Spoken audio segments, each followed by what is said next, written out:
for battle, heroes. Welcome in, everybody, into the NA in-houses. My name is Bahamut. On the left-hand side, we've got the members of our alliance. We have a Kier Falstad, Liam Blaze, Jude Brightwing, Crom Muradin, and Gottfilth Hanzo.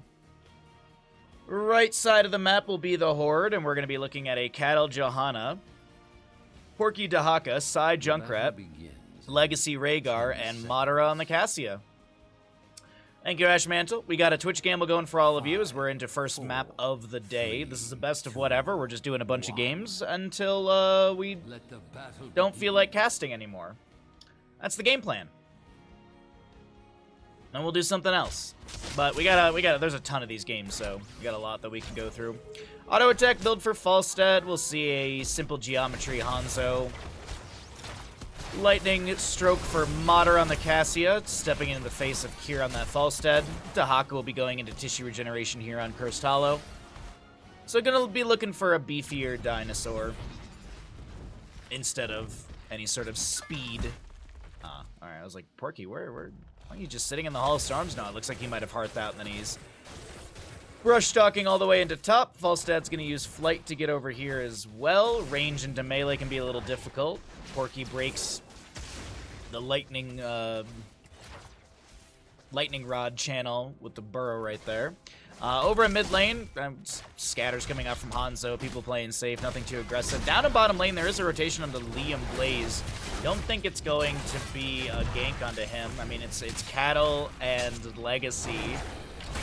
I say that, and the body blocks from Cattle are pretty good, but I still don't think it's enough to actually get the kill. Actually, phase shift from Brightwing comes through. June. Liam looking to turn around, but it's just not enough damage once again. Why does this map always look weird and awkward in spectator mode? I have no idea what you mean.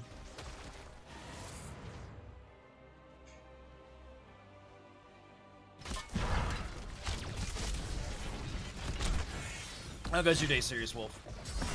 Camp on the left to be grabbed. We'll see this camp over here on the top right as well.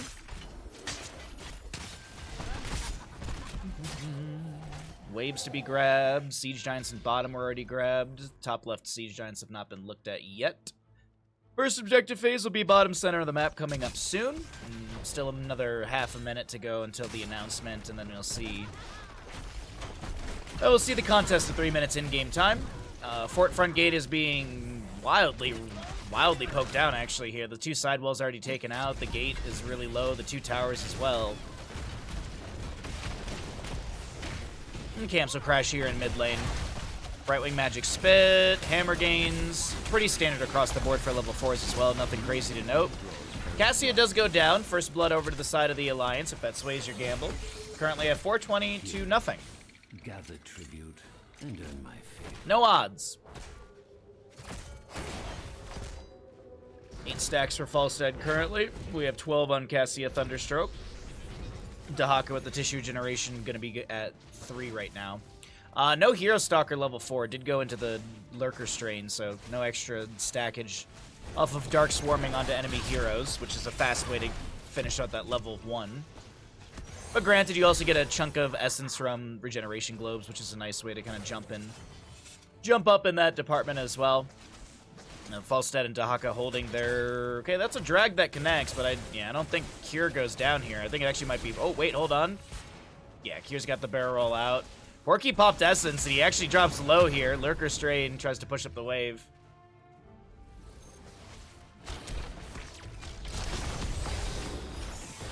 No connection onto Madara. No delay onto Liam's Blaze. First tribute, by the way, did get channeled by the side of the Horde, and our second one is on the way as well. 7 talent here for both sides. Happy Piccolo Day. Yo, Cav, Cav, save the gamble, please. Cav, save the gamble. Those egg rolls looked amazing last night. Why is today Piccolo Day? Is there something in Dragon Ball I don't know? Secret weapon level 7. You get the little mini stuns with the Skullcracker. Critical miss Brightwing. Do have the purification for Rhaegar at level 7, so he'll have the cooldown reduction on that. Excuse me, he'll have the reduced cooldown for his purge at 45 seconds now, but he also gets a slew of other little things. Apologies, we missed the Junkrat kill over here, as Porky is going to be trying to back away, but I don't think any Lurker Strain or anything is going to save him, and he does go down as well. It's just Piccolo Day, but why is it just... Why? I'm confused. Is there a date sequence or something?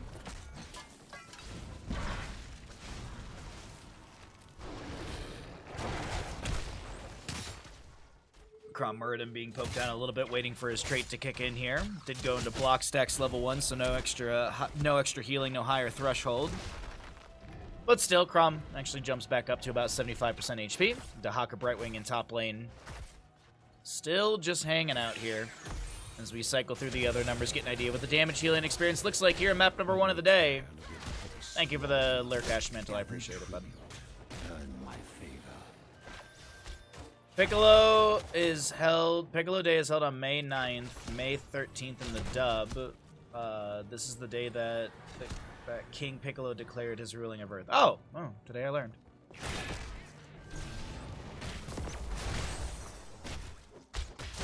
Good scatter off the wall. Legacy takes a chunk of arrows to the face, as we do have 10 Talonteers on the left side. And it seems like the Alliance want to try and find a fight. There's going to be a Dragon's Arrow connecting into the back line. Cattle getting low, trying to drop those shield glares to maybe blind the enemy enough to back away, but it's just not enough with how little HP he has, and this will be a quick boss over here on the left-hand side. 10 Talonteers on the right, but without a Johanna, I don't think they're going to try and invade this. But speaking of heroics, we will have that Dragon's Arrow, Avatar, Blink Heal, Bunker, and Gust. On the opposing side, Blessed Shield, Isolation, Riptire, Ancestor Healing, and Ball Lightning. Riptire traded for Gust, as we do have the Tribute spawning here in the bottom of the map. Could be a curse for the side of the Horde. Unfortunately, Johanna's just respawned. She's still working her way into this battle. Porky does pop his Essence, is trying to get out of here. Stormbolt connecting onto him. Cleanse from Rhaegar. Jet Propulsion not gonna be colliding, but it doesn't really matter. Still will be Dahaka falling as Johanna comes in with a massive Blessed Shield. Muradin launched into oblivion. Also, Cav, thank you for saving the gamble. Appreciate it, bud.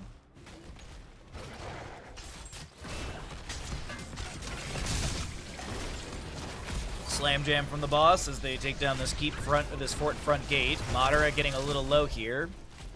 Has that activatable, that inner light, but it was also dropping some lightning surges. No, that doesn't sound right. I have to double check on what that is called, actually. Blinding light. Oh. It's just sometimes you don't think it's that obvious, like enhanced agility Dahaka. What's that talent that speeds up Dahaka's movement speed? What could it possibly be?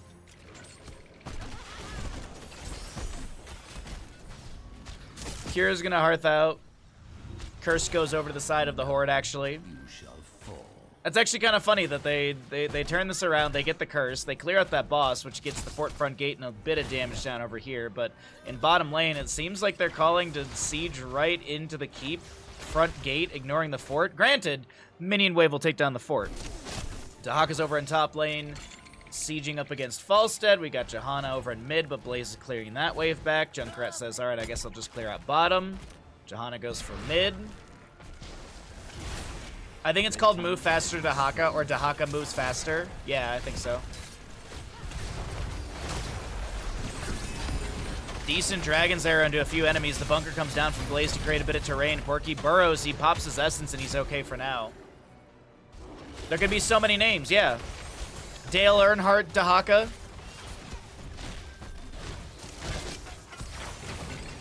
Good Gust from Cure in the flank right now. Nice Jet Propulsion from Blaze. The Ancestor Healing will connect onto Porky. Crom with the Avatar active, able to Dwarf Toss out. And so the curse. What's up, Blast?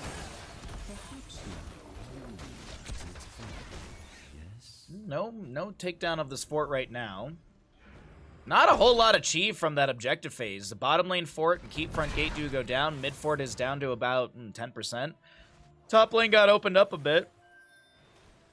But overall, it's still looking really good for the Alliance defensively.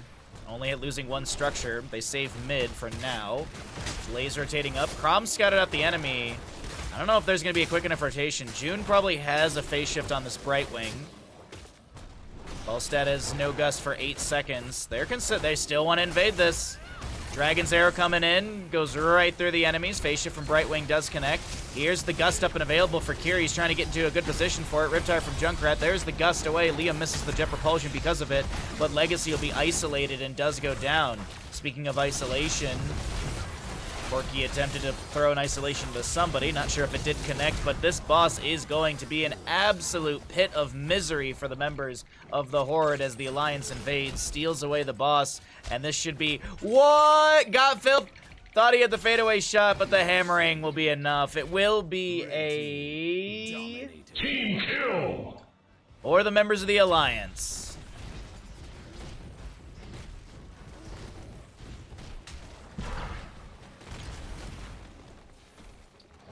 Top lane fort being worked on by this boss. We've got mid lane opened up by Cure and Got Filth. Dahaka's gonna try and soak up bottom lane as another tribute will be spawning here. This could be the second for the side of the Alliance. And I'm gonna venture a guess that with 10-1 in kills and a 2-level lead, a talent tier advantage, I'm gonna venture that the Horde will probably let this one go. They've got a boss at 50% in top lane that they need to deal with. That's really the biggest issue right now. They can also grab this camp from mid lane. Well, Homer, I guess you're the winner by default. Default! Woohoo! The 2 sweetest words in the English language. Default! Default! Default! What's up, Darth? Good to see you, bud. Happy Thursday to you. Hope you've been well.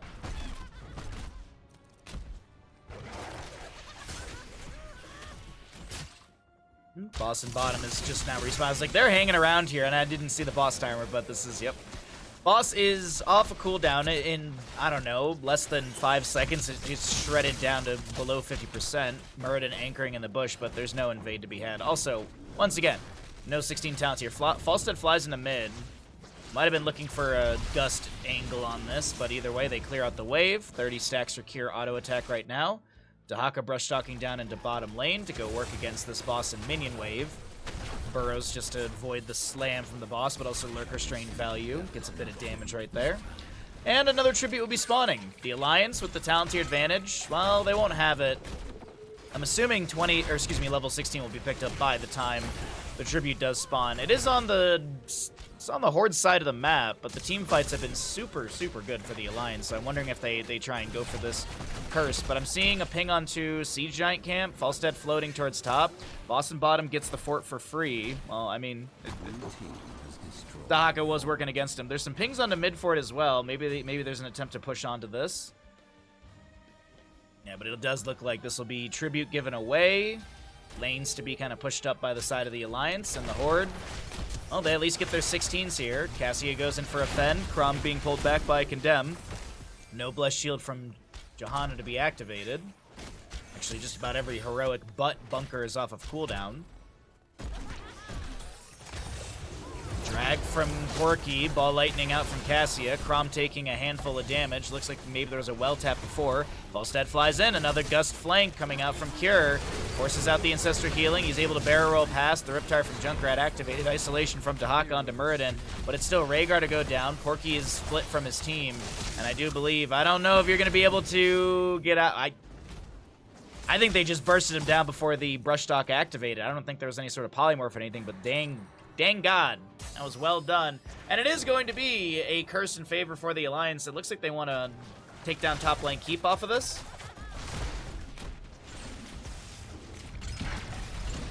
Blaze eats the steel trap. The curse activates. A minute and some change of structures being locked down and minions being at 1 HP. Muradin Dwarf tossing in, looking for another kill here. A staggered death would be really great for the Alliance to maybe actually end off of. Taking down Kato would be huge. Legacy's back in. We have Dahaka Porky on his way in 1 second. Concussion Mine splitting Blaze to the side. He summons down the bunker. No level 20 for Fortified Bunker, but that is a confirmed keep in top lane. Mid lane fort getting a little low here. Blessed Shield from Johanna, max range, finds a few enemies. The Gust from Falstad as Muradin activates Avatar to create a little extra buffer room on that health bar. But that mid lane fort, as I mentioned, is going to be going down. The minion wave crashing in. Falstead pushes up bottom.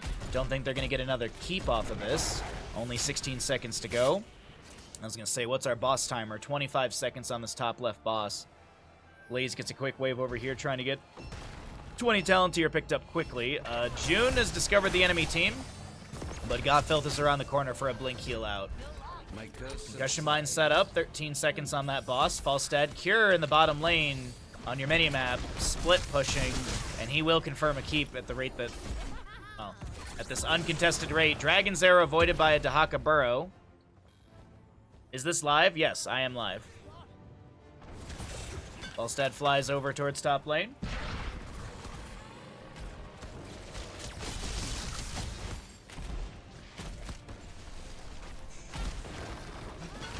Totem down from Rhaegar as Legacy's trying to back away. There's a nice Stormbolt from Muradin right there. Wind Tunnel into the wall from Falstead, as we do have that fortified bunker activated by Blaze. Brightwing able to blink away with the 20 talent tier. Well, also just has that Invisible Friends, but I wanted to mention 20 talent tier with that Wind Tunnel, fortified bunker, Invisible Friends, Rewind, Muradin, and Bullseye for this Hanzo.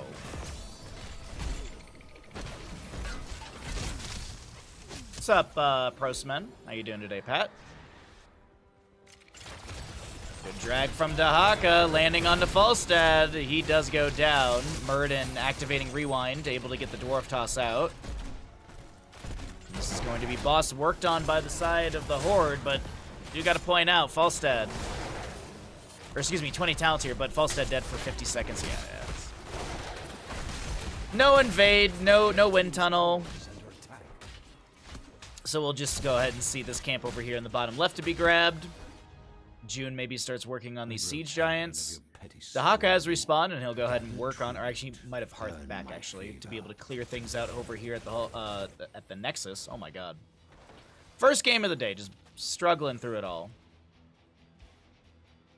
Rush talk towards bottom lane, 2 seconds on a boss down over here. Falstead, 18 seconds to go on his death timer. Yeah, even right now, they can actually see in top lane. Well, actually, no, they can't. Well, they will see the Hanzo first. Hanzo will pop up on the map. Brightwing shows around the objective, so they know that they're safe right now. I'm returning to base. We'll be back. Hearth out from Madara. Gonna get full mana. Defend against the Siege Giants that were summoned. has destroyed a fort. Top lane fork goes down. June gets the channel and the objective. This will be boss for bottom lane. Ooh, and mac and cheese. Nice. We made mac and cheese on stream a couple weeks ago. This Sunday we're gonna be doing we're gonna be making tamales. I've never made tamales on stream. I've never made tamales, period, so it'll be an interesting adventure. I wrote out the grocery list already, so the only thing I gotta figure out is a steamer pan or pot, which, as I said, I'm pretty sure my neighbors got one, so I'm just gonna borrow theirs. I have one of those like bamboo steamers, but I don't like everything I'm reading about tamales. You want like the metal container because you're steaming it for like an hour. Tamales equal Mexican calzones. I'd say they're more like Mexican stromboli.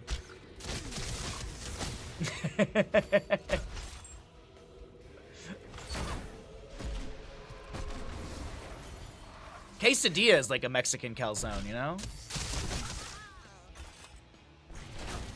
Anyways, alright, let's get off that subject really quickly.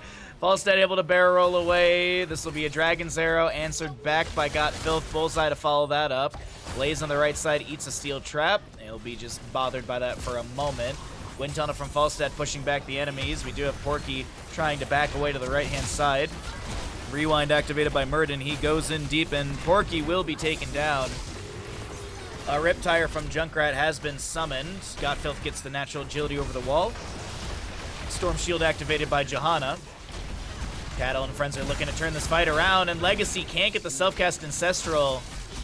Cure is just chunking too hard. Muradin goes in once again, Thunderclap to the ground, and Johanna will fall. Falstead flying in, and they take down Blaze with Madara's Fend. But of course, this is Madara trying to get that insta-mount with the War Traveler. Does manage to do right there. No. Oh. I think this is the beginning of this is the end here, chat. Oh no, you're losing your mid lane keep. Yeah, it's Madara to defend. Team's core is under attack. Blaze is the only one dead on the enemy side. Falstead barrel rolling in. Madara is taken down. Team kill. 17 to 3 in kills in our first map of the day for the NA in-houses. GG well played to the Alliance here. A dominant map. Well, Dahaka lands the isolation from the Hall of Storms. Still the wind tunnel coming through. That's going to be Dahaka CC to oblivion right now. And do they take down Dahaka? Yes, they do. That's another Team kill. to wrap up map number 1.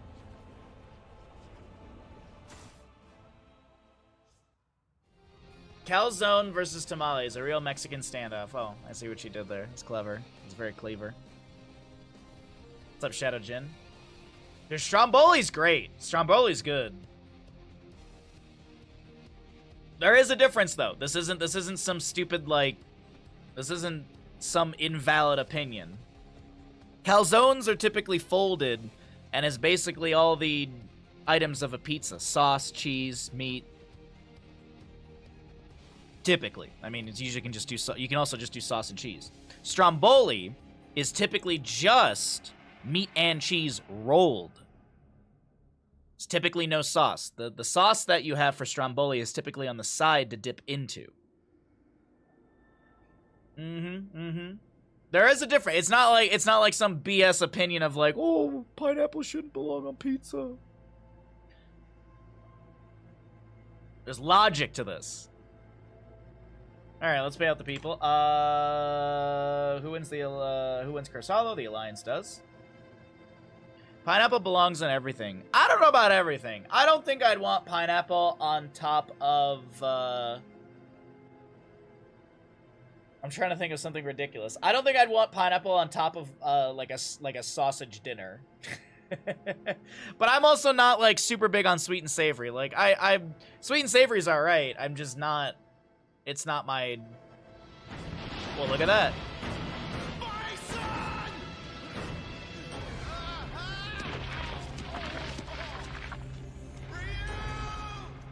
Yeah. Yeah! Nancy, thank you for the tier 1 for 37 months. Thank you, thank you, thank you. I appreciate the continued support. I hope you're having a wonderful day. I hope you're ready for Batman this Friday. Ooh. Adam West Batman. Let's see. It's 1960...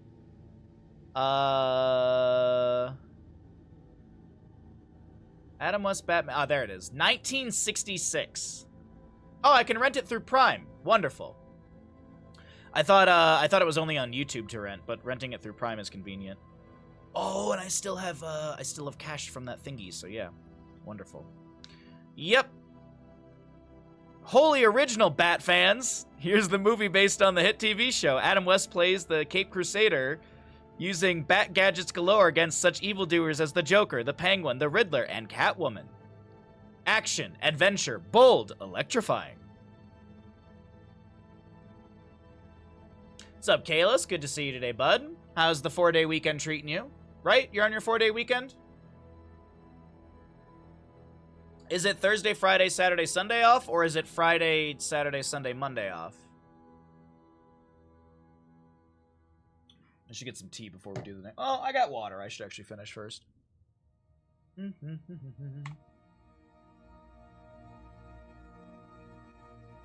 I looked up the tamale recipe for Sunday, so that's I'm excited for the tamales. It's gonna be a challenge for sure. It's definitely gonna be a challenge. I know, like actually putting the putting everything inside the corn husk is the hardest part. I've done that before, but everything else I have never done.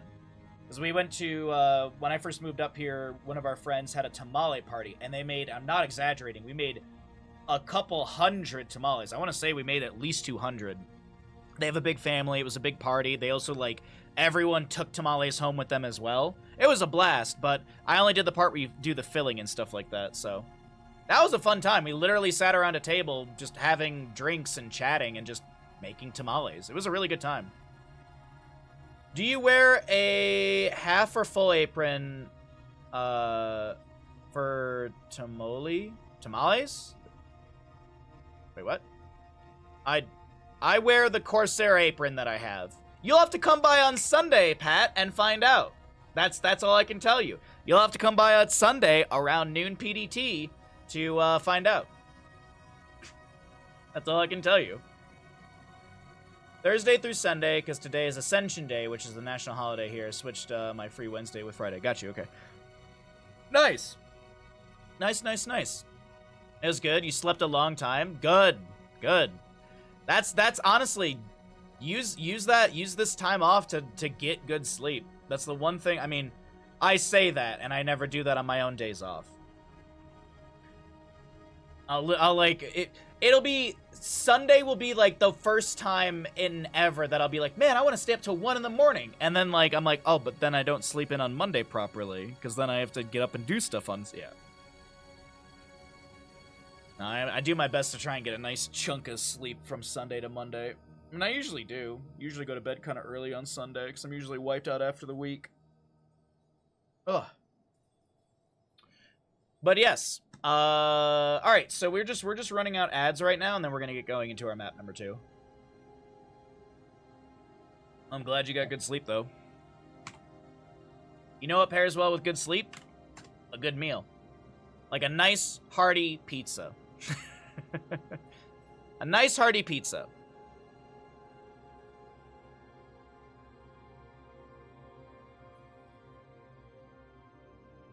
Okay.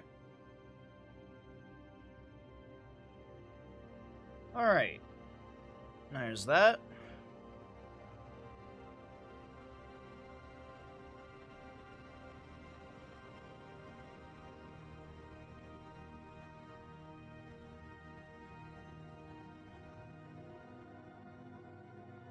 Yeah, I always find also that if I sleep too much, then I end up just being way too tired the entire next day. That also typically tends to be an issue. Where are we going to? Infernal Shrines? We've got Alliance versus the Horde on Infernal Shrines. I believe the ads have finished rolling out. Thank you all for your patience. Let's get into it. Prepare yourselves for battle, heroes. Welcome back, ladies and gentlemen, into the NAN houses. On the left-hand side, we're going to be seeing the members of the Alliance with a Madara Falstad, June Rhaegar, Brandon Hanzo, Liam Urel, and Porky Johanna. What was that noise? Oh, it's Porky with the mastery thingy. All right, anyways, right side is going to be the Horde. You got a Got Filth, Maev, Tremor, Muradin, Legacy, Lucio, Sai, Sylvanas, and Cure playing Dahaka. Another tissue regeneration Dahaka today. All right, well, your Twitch prediction's up and available if you'd like to make a gamble. Q-Build Falstead, we'll be seeing Simple Geometry Hanzo. What's up, Clock? Good to see you, bud. You're just in time for our map number 2 prediction starting out, as well as introducing all the players. I'm really curious when we're going to get this patch. It's been over 2 weeks. I feel like it's been over 2 weeks since we've had the patch announcement, right? And that was typically the cadence in the past. Even when we had the small adjustments, it was still about 2 weeks. So curious as to what the delay might be. Maybe they're taking out the Urel changes that they made, because those Urel changes are insane. That level 4, 50 armor for 6 seconds. For those of you who don't know, how long is Avenging Wrath cooldown? 6 seconds. What's up, Kel? I wish you were here yesterday to say that. We had a beverage or two while we played some Final Fantasy yesterday. I have to go out to the store after stream today. I need to get all the supplies for the tamales. I also avoid going to the grocery store on a Friday, Saturday, or Sunday like the plague because we're getting closer and closer to summer season up here, and it's just misery at the store. Either things are massively sold out, or the lines are super long because there's people that have driven up from the bay or whatever. Urel gets the Avenging Wrath over the wall, but Sai tries to follow up. There's a lot of tower shots onto that Sylvanas. She won't go down.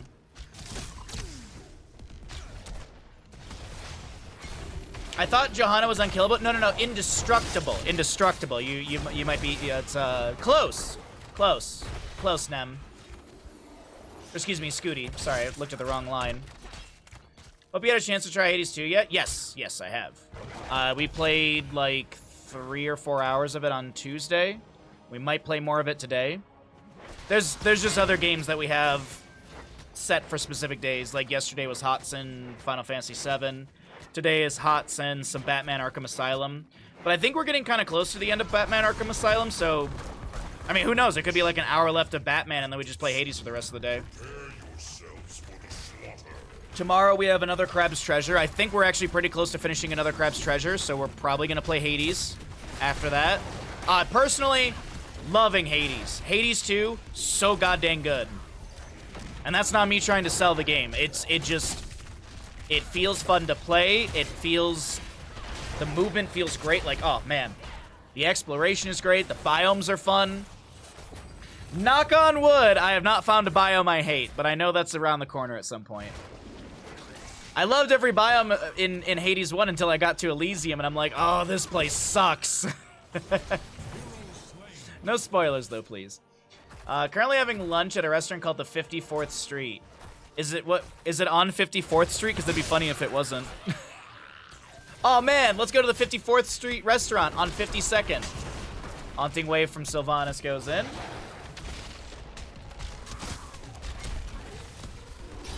Cleanse from Rhaegar onto Brandon right now as this Hanzo's able to back away.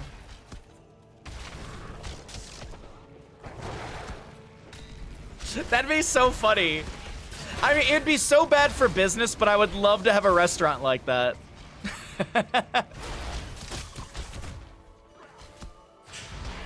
I'm sure that'd be, it's just people are walking around on 54th Street like, where the hell is the restaurant? 2 blocks down. All right, Godfeld is able to use the Vault of the Warden to avoid some damage right there. Some fan of knives are being thrown out as we have Dahaka grabbing the top lane Frozen Punisher. Liam will probably bait this over the wall. Oh, there's the damage needed. Nope, Shield Glare from Johanna. Unstoppable activated as well. A little amp it up from Lucio as the Frozen Punisher pushes in through top, locking down structures for a slight second or two. And it looks like Fort Front Gate will go down. Punisher actually kind of healthy here still, 32%. As it jumps over to the right onto Urel. Hand of Freedom probably activated right there as another Iron Skin from Johanna's activated. We do have an Umbral Bind applied. Dahaka trying to back away right now. Falstad auto attacks are pretty good. 27 stacks on that Gathering Storm level 1. Barrel rolls away. The Punisher actually still getting work done in this top lane, dropping the fort down to around 50%.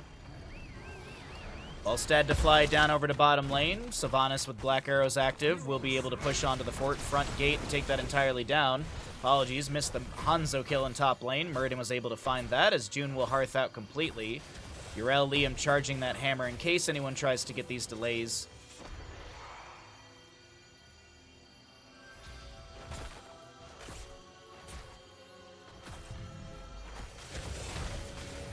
Liam? What are you doing, bud? Maybe Liam thought, with all of his experience with Urel, he thought that maybe if he channeled it for longer, it would deal a little bit more damage. Just maybe. Containment disc will connect onto the Johanna. There's a 1.5 second silence after that. Another silence is applied with that isolation from Cure. Lands the drag onto Rhaegar right here. There's also a Wailing Arrow out from Sylvanas. Fan of Knives are getting reset after reset for Got Filth. Unfortunately, no one will be taken down. Rhaegar got out with like 6 HP on the left-hand side of our screen.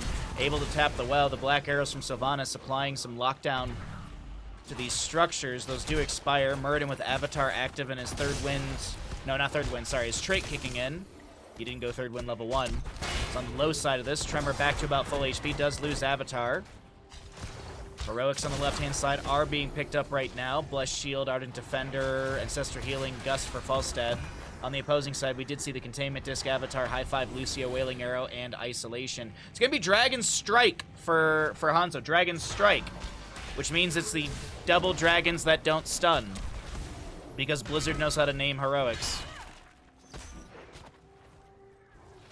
One day we'll get that change, chat. Just like one day HOTS 3.0 will be announced and HCC 2.0.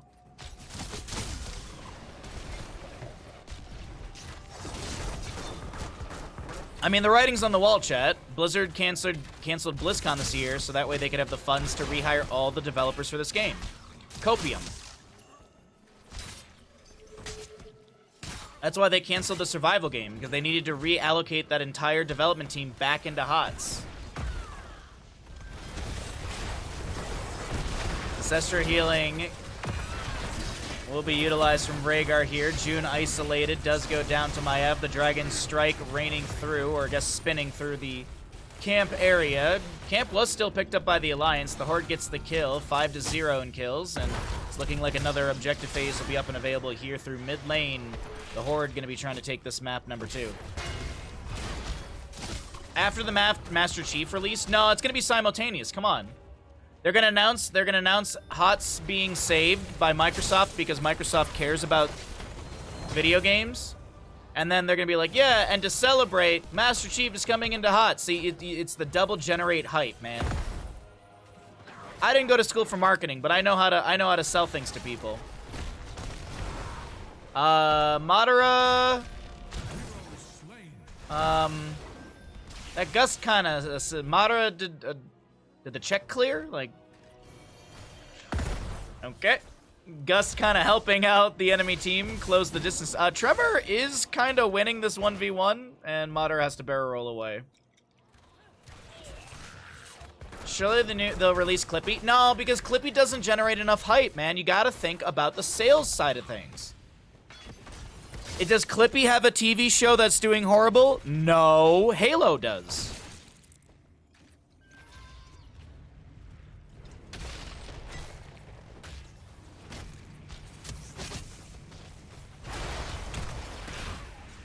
For those of you that don't understand, I'm being massively sarcastic. Just to clear things up, for anyone that might be lurking or is like, wow, he really no, I don't. Just to clear that up really quickly.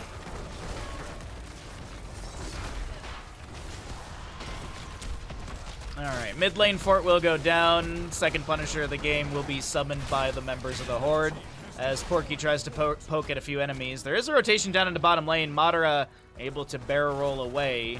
Looks like Black Arrows will lock down the fort down over here, and this is going to be another structure to fall. Yrel is soaking. Oh, that's a nice Stormbolt out of that containment disc. Condemned from Johanna. Some high fives from Lucio mitigate that. The bottom lane fort low does go down. Muradin health bar extremely low here as well. Big hammering chunking into him. Lucio with not a whole lot of HP is able to speed away, but the shield glare gets the hit. Dahaka lands the drag onto Liam just above us. Sylvanas will go down.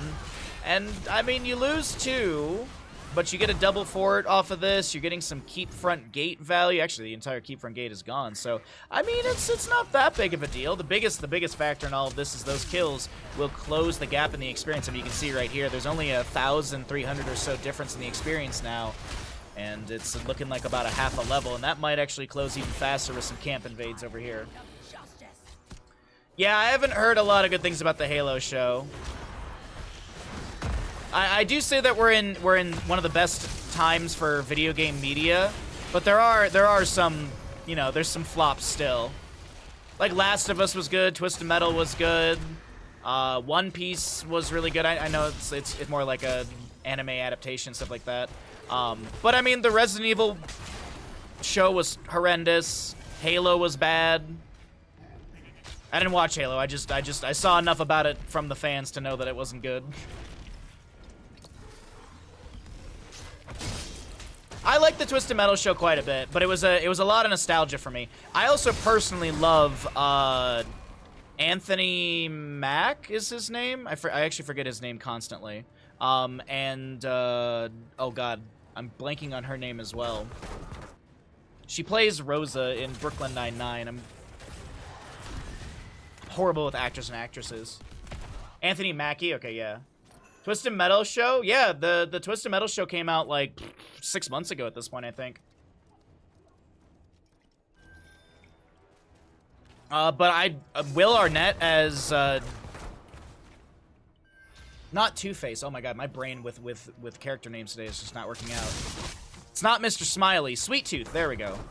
I didn't think I was gonna like. I didn't think I was gonna like Will Arnett as doing that voiceover, and I absolutely loved it. Stephanie Beatrix. That's the name. But I like the main characters from the actors who played the main characters in Twisted Metal. So there's that. And then, as I said, the nostalgia hit was pretty good for me. Another shrine will be ready soon. Well, either way,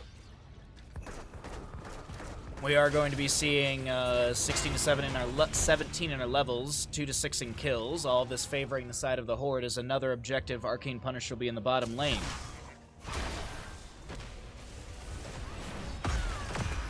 Mid lane wave to be cleared out quickly.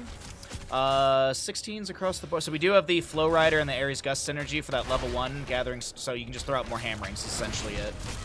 As long as Falstad doesn't take damage, you can just spam hammerings. Oh, well, it looks like Falstad takes too much damage in top lane and does go down. I didn't even see that gank happening.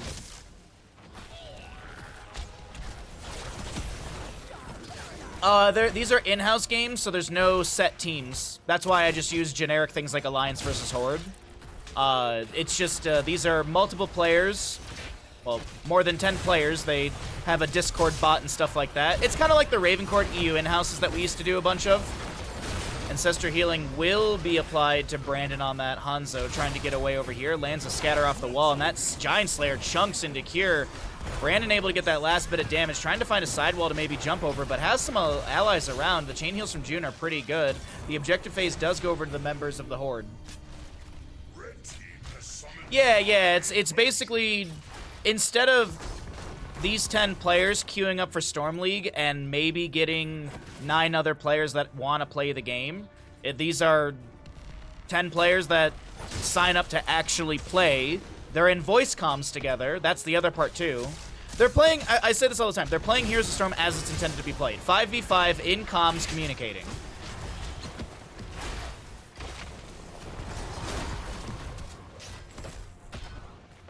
And I believe that Discord bot like tracks their, like they have like I think there's like an MMR within all of that, like wins and losses and such, so. But it's also, I mean, as I said, it's they can actually play the game. You're not going to get Storm League points, but you can actually play against, you can have a competitive game, and it's not like, oh man, my last pick Murky is AFK'd. Wow.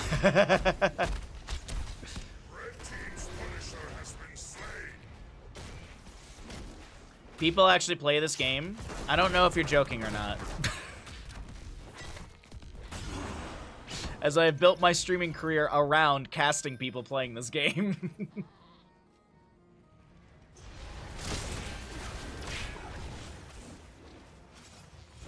Watching some of these guys stream Storm League, a lot of it. Yeah, oh yeah.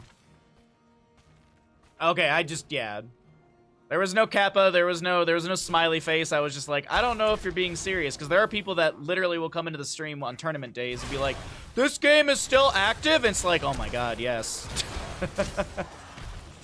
I'll raid over to someone and they'll be like, wow, you do HOTS content? That game still gets updates? Kinda.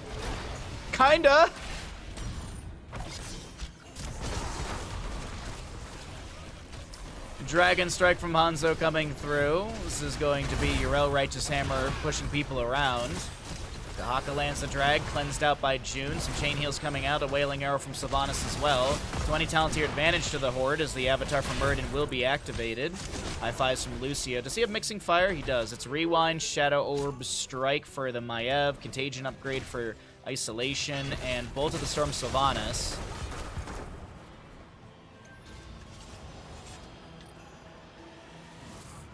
Every 3 months we fix visual bugs. You know that the upcoming patch actually has changes, right? Exclamation patch. We actually, like, we have had actual changes in the game, besides just visual updates. There was that massive patch back in November, and that was literally just visual updates and stuff like that, but we've had actual changes to the game. And we have changes coming into the game.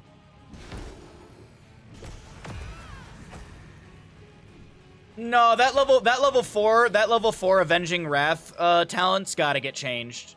It's a 6 second. It's armor to allies for 6 seconds, and it's 50 armor. And for those of you who don't know why this is such a big deal, Yrel's cooldown on Avenging Wrath is 6 seconds. You also have the trait as well, Divine Purpose. So it's kind of ridiculous. 50 armor's a lot. 50 armor is dumb. That's just dumb. That's just. I don't know who thought Yrel needed to be even harder to kill.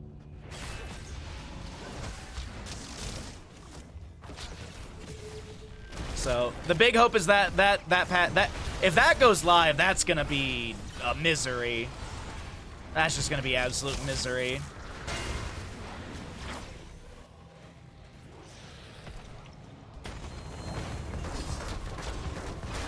Alright, a little bit of poke here and there. Falstead flying in. We have our next objective. I believe this is the 4th objective of the game. 20 talents here on both sides, 3 to 7 in kills.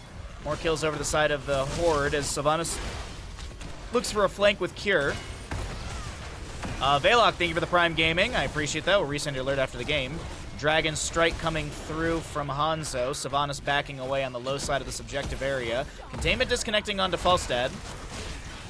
Maev just gets absolutely annihilated by scatters and such from Hanzo, as well as the burst damage of Falstad. This is looking like the Alliance are going to be able to take this next objective. And you're like, wait a minute, how did he do that twice so quickly? He's got the Dragon Awakens level 20.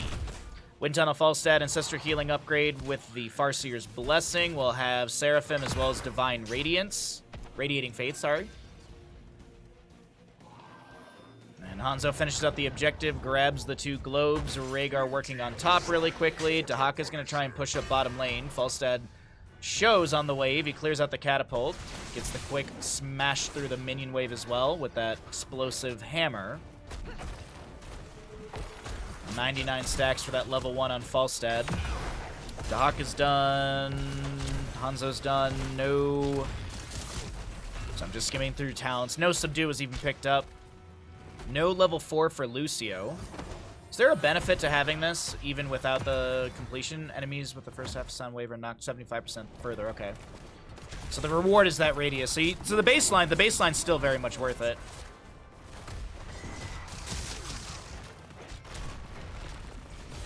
Are these live? The stream is live. Hammering from Falstad being thrown out. More poke damage as well. A little regeneration globe grabbed by Porky here. Umbrabine pulling him back in. Stormbolt from Muradin will connect onto Madara. Some Fana knives being thrown out. This will be a containment disc on to Johanna. Yrel with the Righteous Hammer. There's going to be a wind tunnel into the sidewall. Bolted Storm from Sylvanas able to get away, and that's Maev first going down. Blessed Shield from Johanna going out to a few enemies, and she's tanking a few too many tower shots. Will be picked off, but Muradin also taken down. Yrel jumps in, Ardent Defender, Dragon Strike from Hanzo, zones Legacy to the side, but Lucio is going to be able to speed boost, and he's out of there. High fives over to Yrel, or excuse me, Sylvanas, as Yrel does go for that Righteous Hammer smack. Top lane does have that Fallen Shaman pushing in. We've got our next Punisher coming up in top lane as the Arcane, and it looks like between both sides we are down to keeps each. Take a look over here and see what the keep front gates look like. So remaining keep front gate in top lane. Keep forgetting top lane is taken down. So this Punisher, if won by the side of the Alliance, does have some decent push potential. There is a little bit of that barrier, that gate, if you will, to create some space for the Punisher jump if the Alliance does not win this objective phase. Gonna take their sweet time with this camp for mid lane. Try and delay this out a little bit. 8 seconds on Muradin, 1 on Maev, 5 to go on the Johanna. What's up, Stark? Good morning.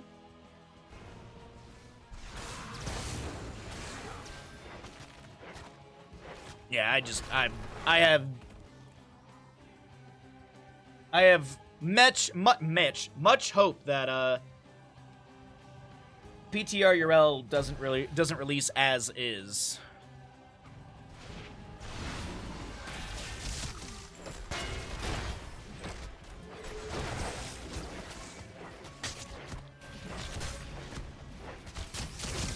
scatter from Hanzo. They finished out the camp, just waiting for a... Yeah, actually just waiting for objective phase announcement to summon these. Uriel does have that channel on the hammer. We do have a fight starting to break out. Containment disc onto Johanna here. Dragon Strike coming up from Hanzo as Falstad looks for a flank wind tunnel gust. It's just such an awkward fight, but Lucio does go down. Hammering from Falstad, getting decent damage onto Got Filth. Is there a way to close the distance? There's already another Dragon Strike for Hanzo, by the way. No gust from Falstad available as Muradin. Does he have enough damage to take down Hanzo? He does, but he's definitely going to get beaten up for that. Pop. Triple kill as Uriel tanks some tower shots with the Ardent Defender active. And the Earthgrass Totem... June! If you don't know, Earth Grasp Totem gives the totem damage. Baseline, it does no damage, but the Earth Grasp gives it that extra, and it's... Sniping people... Oop, wrong button. Sniping people with Earth Grasp Totem is just... Oh, it's so rewarding.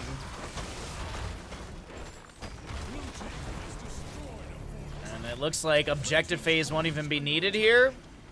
I guess it will be. I thought there was enough death timer... Well, I guess Madara has, like, no mana, so he's gonna back off. This camp still hasn't been grabbed, I just now realized. Still waiting for this camp to be grabbed. Alright, well, either way, 124 stacks to the Falstad. Can actually take a look and see what that breaks down to. 77% bonus damage. I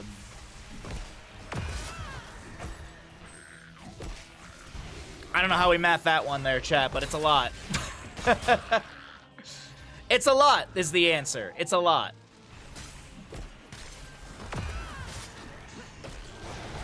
Alrighty, well, every heroic but Ardent Defender is available, both sides, 10 to 9 in kills. The respawns have happened here. Let's actually get our blue vision set up. We know that there's some enemies chilling around over here. Corky checks with a shield glare. Dahaka drag as attempted. Does have the elongated tongue for that 20% range increase. Still flank set up over here. Falstad, is he flying over this way? Yeah, he was actually flying. He would have flown right into that. Dragon Strike from Hanzo, but Falstad's right there with the hammering flank onto... Oh god, that gust in the corner. The Wailing Arrow from Sylvanas does go out to maybe create a little bit of room, but it's just not enough. Maev does go down. Muradin putting the pressure onto Hanzo on the left side of this top lane, but Rhaegar and Hanzo will be able to take down Tremor. He's going to go ahead and show his mastery as he does go down. Madara saying this is going to be map number 2 in our favor.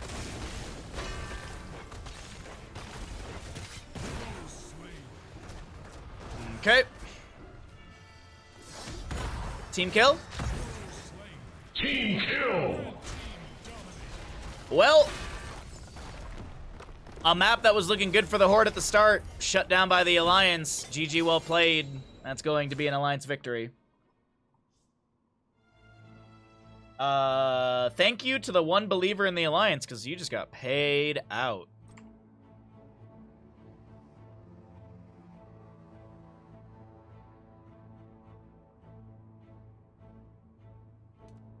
Oh yeah, and also Veloc, thank you for the Prime, bud. Appreciate it greatly. Who the hell's that? That's not what's his name, the grad student. Nah, I graduated. Must be the new one. New one. That's supposed to be a Prime sub.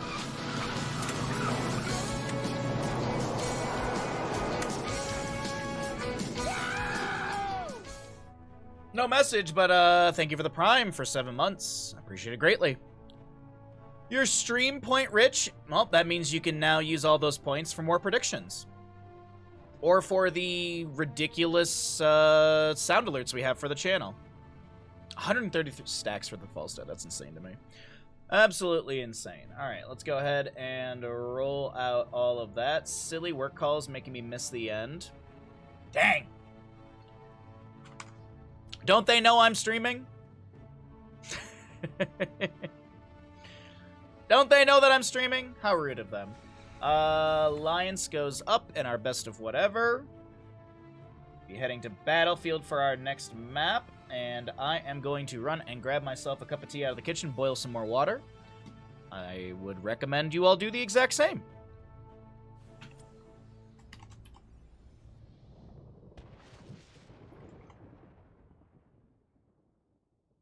They should know that by now. I mean, I've been doing this for like 3 years straight, man. Yeah.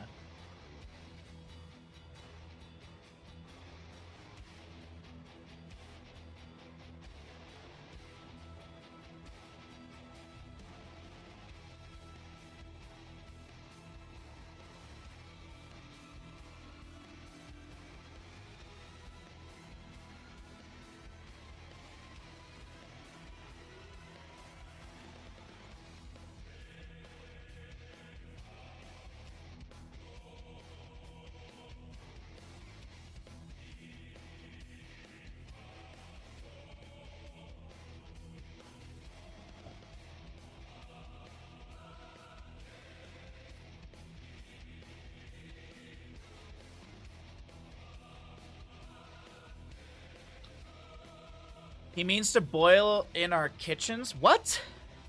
I don't know what you're talking about. What's up, Last? Congratulations on Last. Alright, we got tea. Ads will finish out soon. Oh man, the chicken I made last night turned out really, really, really good. Like, it was... I haven't made grilled chicken that, like, juicy and, like, oh... It had just a little bit of grill mark on it for that, you know, that grill taste, if you will. I use propane, but you still get grill marks and such. But the inside was still tender and juicy. Put your foot in it. Put my foot in what? The chicken? No, ew. I wanna eat it, not be weird with it. Unless you're typing in the wrong chat.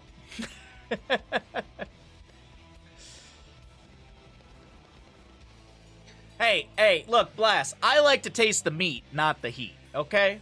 That's what I like to say, all right?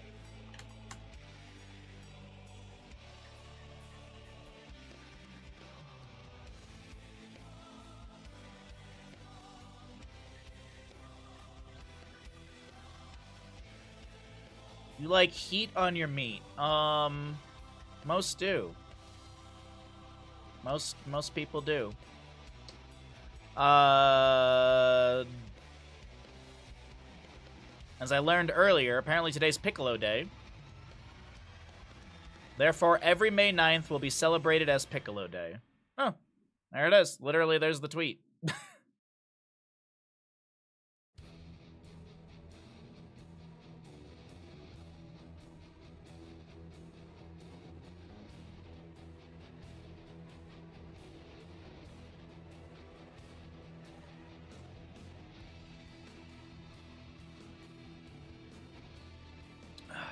What's up, Crush? Oh, no, Harkin, sorry. I saw green, and I saw a green long name, and I was like, ah, Crush! No, Harkin, what's up, bud?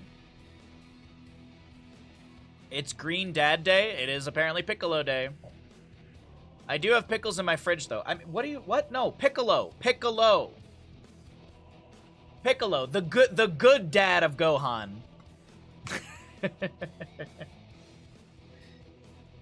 Alright, let's head into our map number 3, everybody.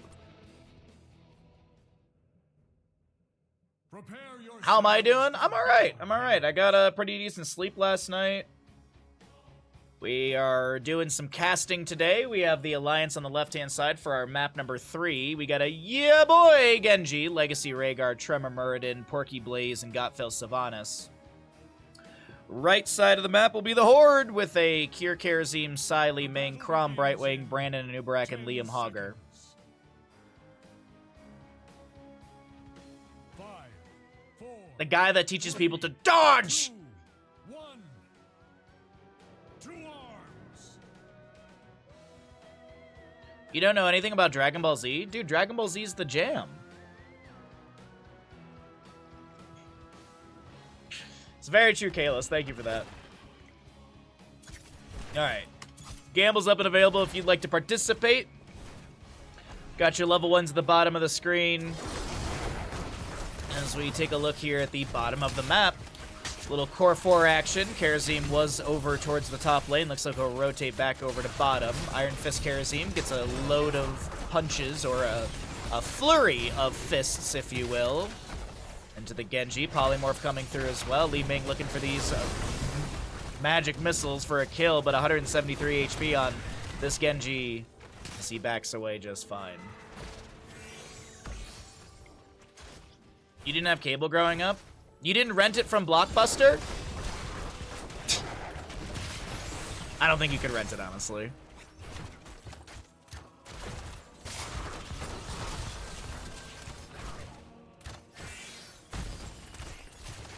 Alright, well, Legacy is going to be able to start this camp down in bottom lane. Blaze is up in top, still fighting against Cure Karazim. Cure able to dash away with 69 HP. Twin Flames over the wall! I mean, they touch, but there's no kill into Karazim as this camp will be grabbed. Hogger bounces off the fort front gate. Bottom lane Impaler camp will be grabbed as well.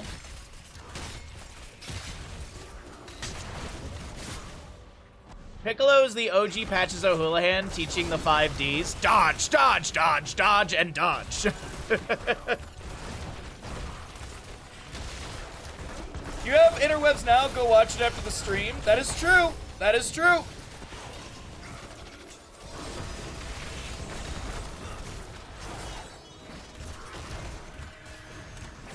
Phase shift onto Brandon will bolster the HP of the Anubarak. We currently have the Impaler camp still getting great siege over here in bottom lane. Anubarak goes in for the burrow charge, lands the Impale. Kier comes in with a handful of fists. The magic missiles nearly hit Got Filth, but nearly.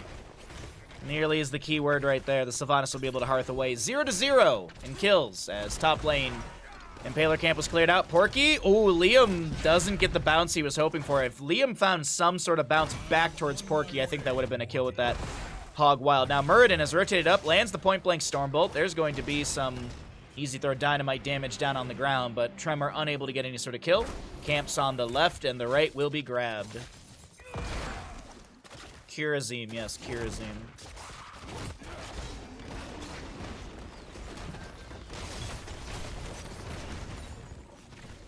Alright, so left side camp was grabbed already. 2 seconds to go on the Immortal. The right side finished out and getting into lane. Genji jumps in with a few shurikens, working on that shuriken mastery level 4, already at 11 stacks. Nice polymorph from Brightwing. Legacy with a chain heal.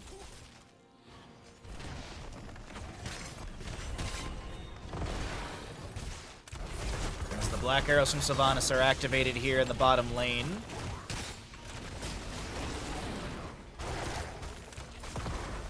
Grabbing that link before it...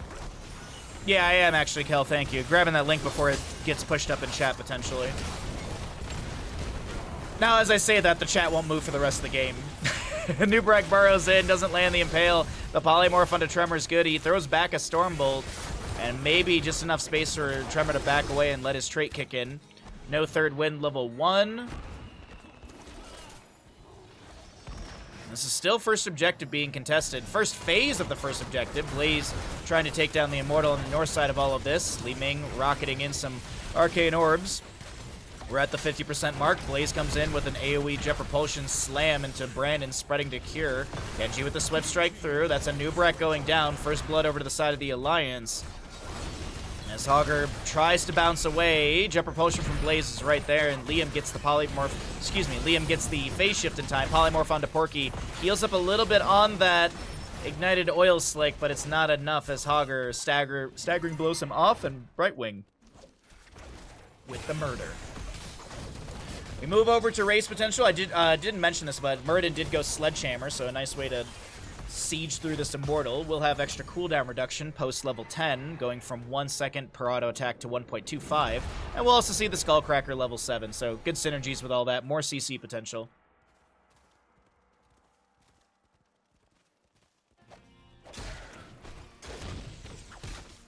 Hey, what's up, Drone? You're finally climbing again in Storm League. Oh, nice. Congratulations. I'm glad somebody's able to climb. I just end up getting teammates that pick Illidan and then proceed to just use hate speech the entire game. And, yeah. Climbing is so easy. Just play this hero. Unless you get trolls on your team that literally don't play the game. There was a Reddit, I saw a Reddit post yesterday about someone saying, like, if you get someone that is, complaining, just AFK in your, like, someone was actively encouraging AFKing in games. It's like, Man, just the mentality, and I'm sure it was a troll post, but still, it's just stupid. Mute and move on. Mute, report, and move on. That's all you can really do.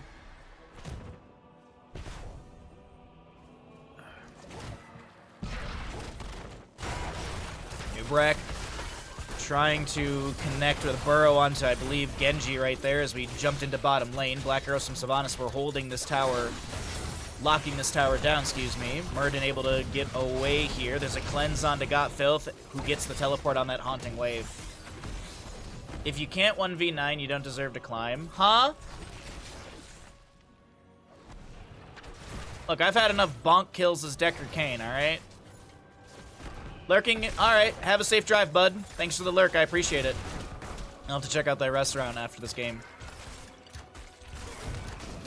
Well, with 10s on the horizon, let's go ahead and cycle through the other numbers as we always do. Take a look and see what they look like, as Murden is going to get beat up a little bit here near bottom lane, but he's answering right back into Brandon. Deflect from Genji activated.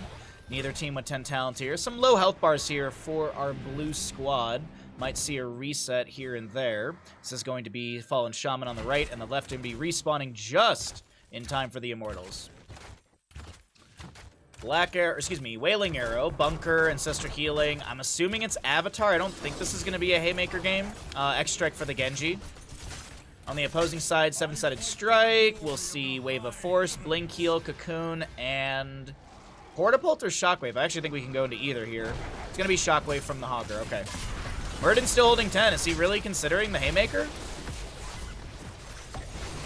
Stormbolt not connecting. 7-sided Strike will be coming through. There's the Avatar, picked and activated almost immediately towards the, well, during this fight. Shockwave from Hogger is pretty good in the flank positions. Bunker comes down from Blaze, Wailing Arrow from Sylvanas. Liam getting a little bit low. Tremor did heal up a little bit from Trait and some chain heals from Legacy. But it does not seem like anyone will find a kill. Top lane Fallen Shaman pushing near the fort front gate or pushing onto it. Haunting Wave in from Sylvanas as Brightwing's able to blink away. Fallen Shaman and bottom getting low. Blaze has gone to top to clear things out over there. Hogger. See him rotating up, and I think he's just going to be going for defense around the Immortal.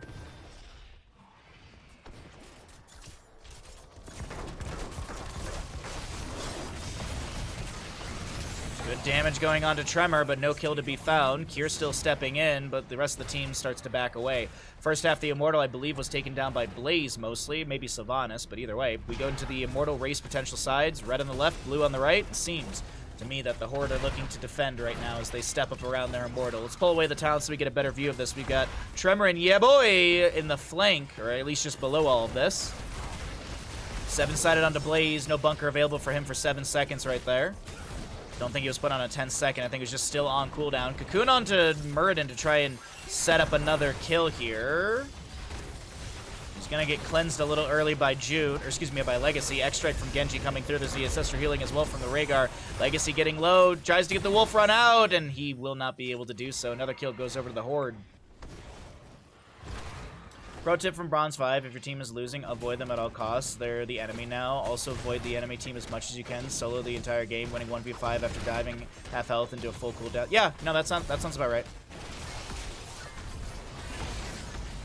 I've always heard the best mentality to have is when if you lose anything at any point in the game, immediately start complaining. It could be 15-0 in kills. You could have 16 to 12 talent tier advantages. You could have every keep down on the enemy side, and you lose one hero on your squad, like one character on your team dies. Obviously, type GG, go to core and AFK. You've lost the game. I can't tell you how many people, like, we're literally ahead on a map, and we have one small bad thing happen, and they're immediately like, oh, it's over. Like, is that how you look at things in real life? Because that's horrible. That's just sad. Playing tank, no damage. Playing DPS, no peels, no heal. Don't play healer, that's actually all I play. I had an Artanis Tuesday. I had an Artanis on Tuesday who forgot to ban characters, who was just kind of nowhere needed on the map, was telling me that Stay a While and Listen was the wrong thing to take on Sky Temple and that I should have taken Lornado. I've had teammates tell me that we lost because I didn't take Respect the Elderly. But here's the thing, I take Bottomless Flax because I get ganked all the time because my team's not paying attention to the healer who's getting dove on by the Illidan, Cassie, or whatever. So I need infinite pots for my wonderful teammates because I get killed because no one's helping me. So at least they have healing while I'm dead.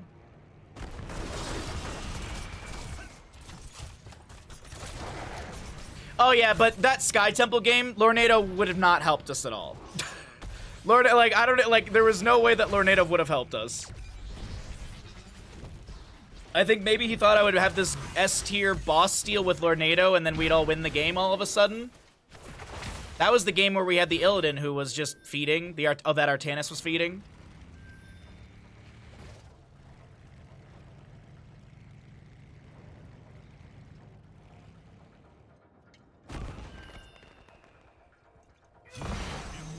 Yeah, boy in the bush over here. I'm waiting for a gank onto this camp. No, they're not gonna go for it. Self-heal with Sapphire and Stun Stick. Yeah, but I never take those. Because the armor reduction at level 1 helps us win games. It works well with Stone of Scroll Curse. Because the enemy team stacks up at my rank so much.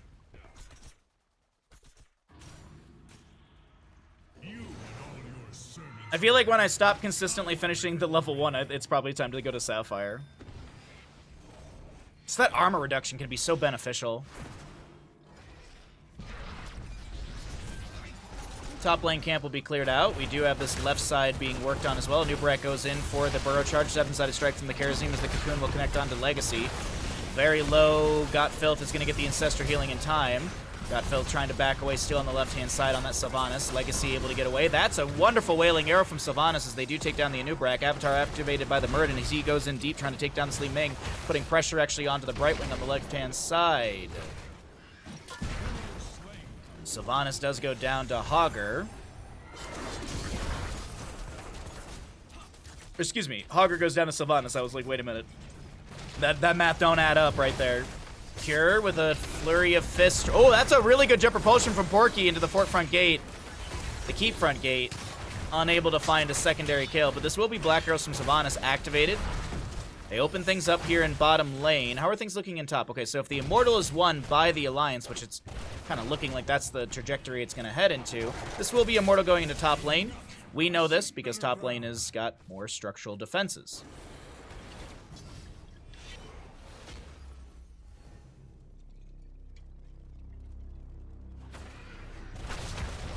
Oh, wait, hold on. 7-sided strike. What? Muradin just gets absolutely chunked. Genji tries to get away from the Cocoon right there. I don't think it worked out. Twin Flames ignite that. Okay, goodbye. What? What just happened? Oh my god. It's not even level 16s yet. It's not like they had a talent tier pickup or anything like that. It's just a quick double kill. Bolsters that experience quite a bit. I mean, look at this right now. 4 to 5 in kills. It's a 1,600-ish difference in heroic experience. Mercenaries, though, the opposite story. Right now, the fight continues. Wailing Arrow from Sylvanas goes out. The Ancestor healing, buffing up Porky's health bar. And the 16 does come through. Meanwhile, Li Ming is working on this Immortal in the top. She does have that Aether Walker level 1. Teleport costs no mana. If Li Ming hasn't taken damage in the last 3 seconds, teleport cooldown is decreased by 2 seconds. Casting teleport causes Li Ming's next cast of magic missiles deal 10% bonus damage. So if you see Li Ming spamming blink and such like that, that's the reason for it. Immortal goes to top lane for the Horde. Oh, yeah, top lane for it is significantly healthier. Well, we now have the Way of 100 Fists. Oh, so no cleansing dash for Cure. I mean, I know they have double healer here, and it's just with Blaze CC, Muradin, Totem from Rhaegar. I was wondering if they would want that, but no, they want more punches. Radiant dashing to an enemy launches a rapid volley of 6 basic attacks, dealing 45% damage each. I will say this, the audio for Way of 100 Fists is always good. No way, what is this? What? 4 HP? A 4 HP fort. Okay, all right. Well, I think that's gonna go down. Yeah, there's the dash. There's a punch. Oh, that's just comical to me. I think that's the lowest I've ever seen a fort on, like, at least that I've caught. But as I mentioned, it goes down. Bottom lane being poked up by Li Ming. 7-sided strike activated by Karazim. Wailing Arrow from Sylvanas is returned into the enemy as Li Ming throws an Arcane Orb backwards, trying to poke at the enemies here with any sort of, or excuse me, trying to get dismounts here and there. Nice cocoon from Brandon, reading the Jet Propulsion from Blaze. Answer back from this Nubrak is going to be a Burrow. Blaze summons Bunker. Hogger gets a bounce back near his keep. Currently have the Impaler camp and a Catapult in top lane. Looks like that'll be managed by Hogger. Defense is still here in bottom. Just dissuade any sort of poke damage onto this keep. Li Ming throwing in magic missiles. How can it be lower? Well, it could be 1 HP, it could be 2 HP, it could be 3 HP. I will reach your position shortly. That's how it could be lower.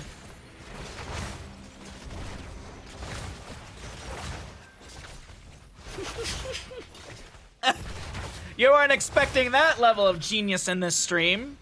Oh, God. All right. Well, 20s are a half a level to go for the members of the Alliance. Our next objective phase is here in a second. What's up, Kaimo? Good to see you today, bud. Hope you're doing well. Wave of Force from Li Ming. There's 7-sided strike. The Ancestor healing. Avatar from Muradin. He also pops his Stone Form level 16. A Cocoon is applied to Sylvanas. I think she was trying to use Will the Forsaken. There's an Unstoppable right there.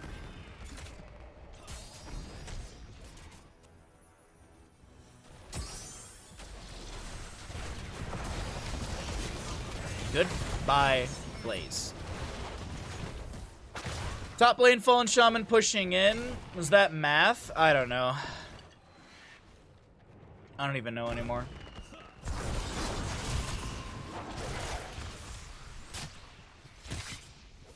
Alright, so first half of the... Oh, it's not. We're not even at first half? Wow. That's... It's gotta be, like, not even 100 or so each. Yeah, it was one shuriken. Oh, yeah, boy is gonna be able to use the X-Strike to get away. He activates the deflect.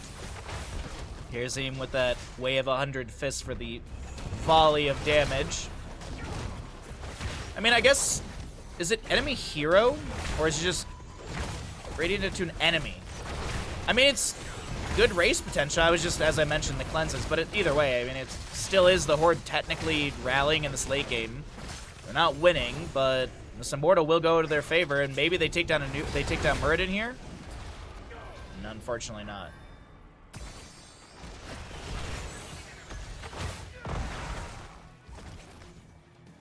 How are any of these heroes actually Alliance? Wait, Muradin's actually on the Alliance, isn't he? But I mean, you are right. Oh, I guess Blaze would be Alliance technically, right? I mean, different universe, but he is a good guy. I'm doing air quotes, good guy.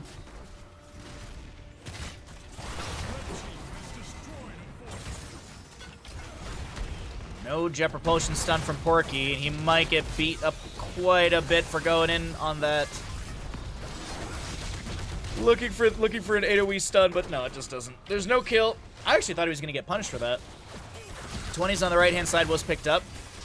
We have the Epiphany for Cure here, who's going to just dash around, constantly getting all these auto. 7-sided strike was activated by Cure. Might have been anticipating more aggression from the enemy, and that aggression's now going to be answered back into the side of the Horde. The X-Strike from Genji connects onto Li Ming, and she will be taken down. Dash in from Cure as he's looking to take down Got Filled with these flurries of fists. I don't think you beat Legacy here. If Cure gets out of this, that'd be insane. No, he's going to tank a tower shot. He's dead. He's got Block Totem. He's got Block Totem. Come on, Cure, you can do it. Okay, never mind.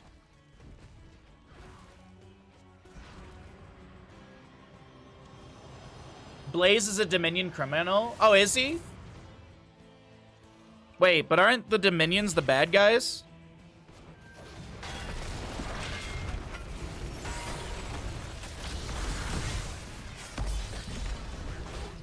So being a Dominion criminal, wouldn't that make you a good guy? Like Jimmy? Brandon gets the rewind activated, able to burrow charge out. The bottom lane keep does go down. This is looking like the Alliance are finding potential for an end here in map number 3 of the day. Is it going to be Oops All Alliance today? Is that going to be the case?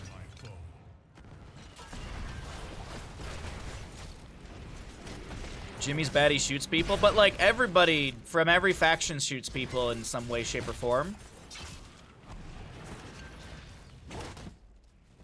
I mean, stalkers shoot. Mutalisks shoot. Lurkers don't shoot. Everyone's a bad guy. Oh, okay. He drinks the devil's juice? What's the devil's juice?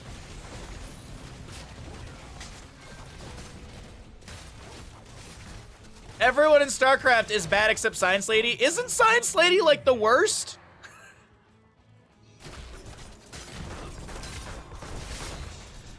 Alright, anyways. Invade onto the camp will not be able to steal this away. Nubrak burrows in, throws down the Impale. There's a Wailing Arrow from Sylvanas. We have the X-Strike from Genji, 7-sided Strike Karazim. Tremor gets the Ancestor Healing. Avatar activated. And that second health bar coming through from Muradin as he takes a humongous Arcane Orb to the face. He does have Stone Form activated. That's that healing over time, which are also sealing, but he's also got his trait activated on top of all of this. Avatar should expire kind of soon. Karazim with the Flurry of Fists right now. A Stormbolt from Muradin going in. The Thunderclap down on the ground. Avatar did expire. He Dwarf tosses over towards the bunker, and a Nubrak does get squashed like the bug he is. Braum able to blink away towards an ally. Cure providing that target. He takes a Stormbolt to the back, but the Wave of Force from Li Ming might have been enough to create space. The no control from Hogger's going through, but he can't get the kill onto anyone. Karazim comes in, trying to take down Got Filled, but it's Cure the one to go down. Karazim is picked off here, and Camp and bottom is pushing onto core. Camp and top is currently taking down Keep. Sylvanas will go down to Li Ming. That's a reset. If the Legacy is picked off here, could see more pop-off from this Li Ming, but Sai wants it. Core shielding is dropped on the right side of the map. The heals from Rhaegar are enough. Brightwing gets the Blink Polymorph. No, she got the Soothing Mist and the Polymorph. Legacy is literally ending. The rest of the team's like, let's get Immortal! This feels like my Storm League games. Oh, we can't end! There's a Brightwing! The Immortal's up! Like, good job, Legacy. Showcasing when is a good time to end. Now. Hey, Lard! What's up, bud? I was hoping to see you today. And we can talk about tamales. Choose outcome. Which team wins the Battlefield of Eternity? The Alliance won. Big payout to the one Alliance believer. Legacy's a good guy. Legacy is one of my favorites. Legacy was like my favorite person to hang out with in Germany. He's just a cool, chill dude. Cure, Madara, Brandon, wonderful human beings. Legacy, just super chill and awesome.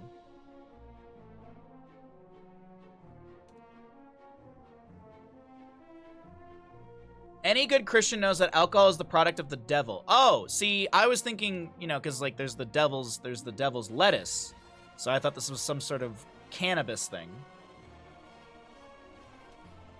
But wait, if it's the devil's juice, but Jesus turned his blood into wine. So does that make Jesus the devil?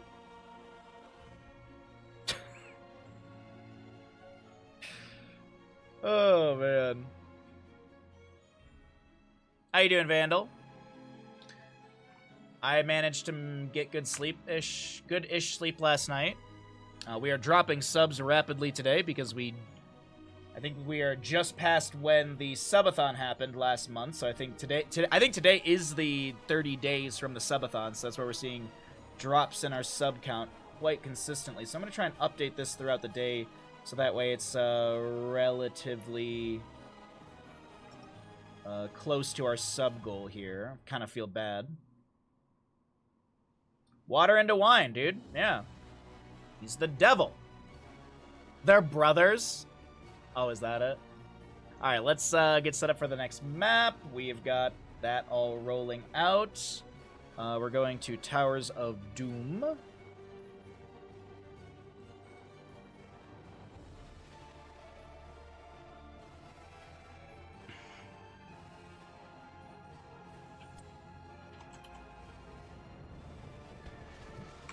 Okay. All right, let's take a look at this menu here while the ads roll out. Menu. 54th Street menu. There's no pictures. I'm an adult. I need pictures. Lunch menu. Ah, pictures. I like pictures. Makes me, it's easier to, I can't figure out what fried chicken fingers look like. I need a picture for it. Let's see. It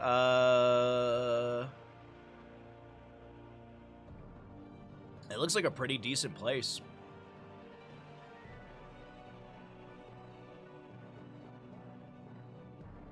Rattlesnake pasta. Ooh. Chicken, shrimp. Oh, no, I'm out. Chicken, shrimp, pasta, parmesan, cream sauce, red pepper, scallion, parmesan, and garlic bread. Is parmesan? Oh, no, it's parmesan cream sauce and parmesan. I mean, that still sounds good. The shrimp's whatever. Mac, daddy, and cheese. Chicken, pasta, house-made cheese sauce, thick-cut chopped bacon. I've never had chicken in mac and cheese, but I feel like it'd be good. I mean, chicken tenders and mac and cheese are like a killer combo.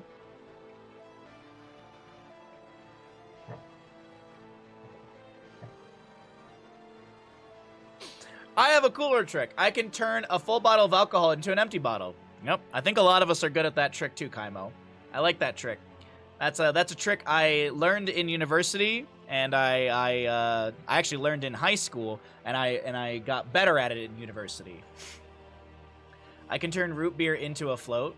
I have not had a root beer float in ages, but I don't drink soda pop anymore because there's just too much sugar and it makes my stomach hurt. And I don't eat ice cream because I'm lactose intolerant. It makes my stomach hurt. But I'm sure I could find, like, alternatives. See, I need to date someone that doesn't have any of these issues. Then they can get the root beer float and I can take 2 sips and then complain that my stomach hurts. Alright, so ads are going to finish out here. We're going to get going into our next map. Presses X. I guess the beer is good.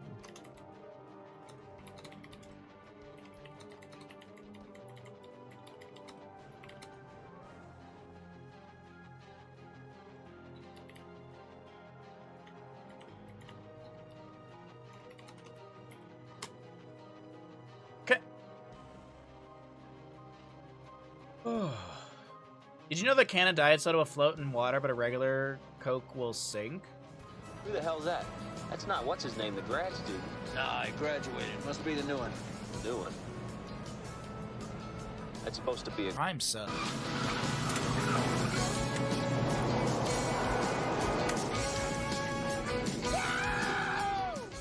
Give the good boy some lovins. Some lovins. I will give the good boy some lovins. Obi-san, thank you for the Prime for 7 months. I appreciate the Prime. Wow, a lot of Primes today. A lot of Tier 1s already. Thank you all so much for the continued support. I appreciate it greatly. We did finish running out the ads, and we have this Bandit Redemption. So let's go ahead and do that right now really quickly for him. Mr. Good Boy. He is snoozing today. But I'm sure the moment I do this... Yep. Oh, he's awake all of a sudden.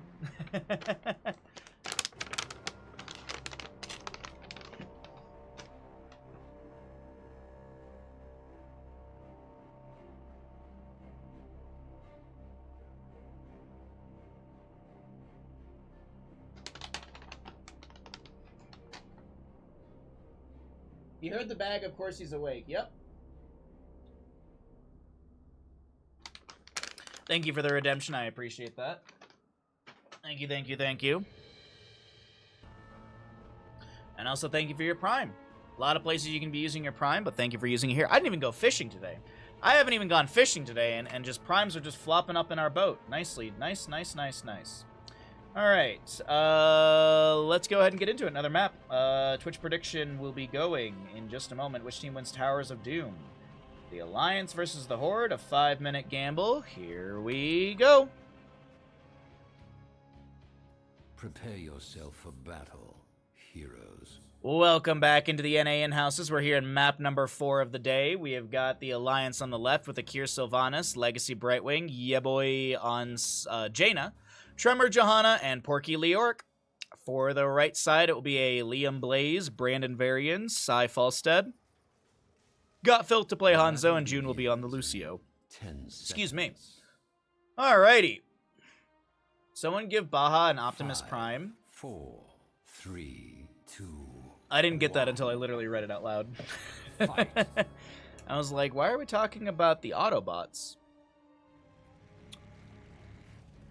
Okay, Overpower for Varian at level 1, no Lion's Maw. I don't think this is going to be a Colossus Smash Varian or Twin Blades or anything like that, just going for that Overpower value. It's going to be when parry blocks a hero's basic attack, Heroic Strike cooldown is refreshed, and the next one deals 40% more damage. Could potentially see a Colossus Smash, but I just don't think it's going to be happening. Too much priority on Taunt, and it's just too good of a talent. I mean, what is it? It's a point-click silence for every 16 seconds or something like that. That's not bad. Well, Towers of Doom has unfolded. We've got ourselves a competitive gamble. Thank you for the odds, everybody in chat. Did I get a chance to look at the menu? I did just skim through the menu. The mac and cheese looked really good. I saw your rattlesnake. The rattlesnake dish sounded really good. The shrimp is whatever, but I'm sure I could just get shrimp replaced with more chicken. That place looked good, Kel. Thanks for sharing. Alliance has won 3 in a row. Statistically, Horde will win the next one. Oh, all right. Well, then let's see some channel points on it.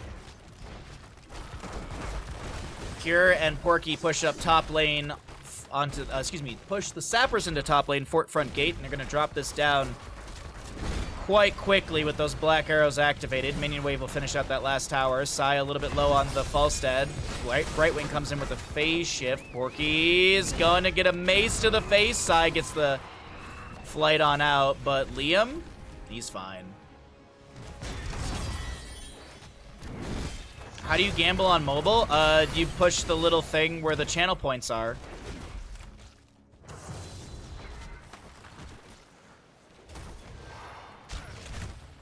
There's the little channel point thing, and it should pop up right there. If not, then I blame yourself, service provider.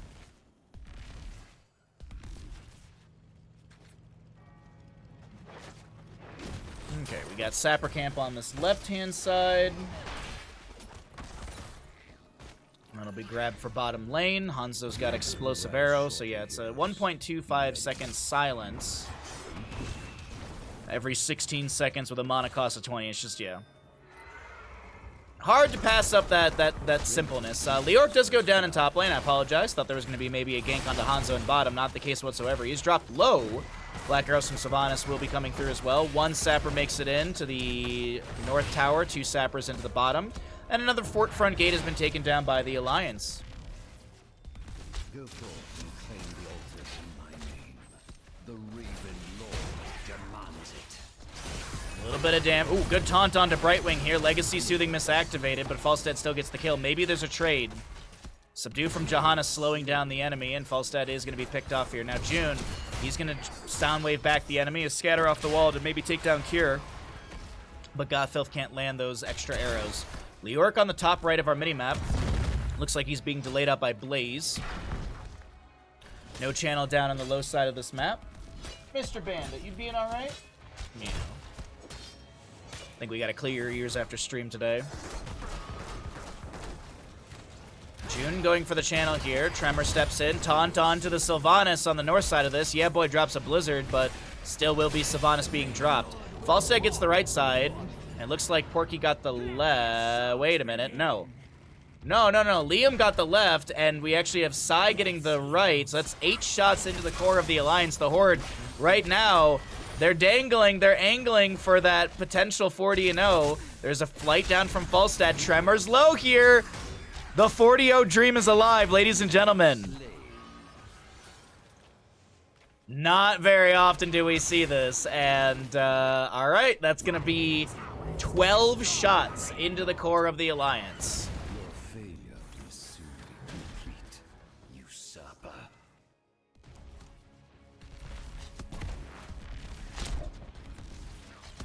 Kaimo's statistical facts are currently true.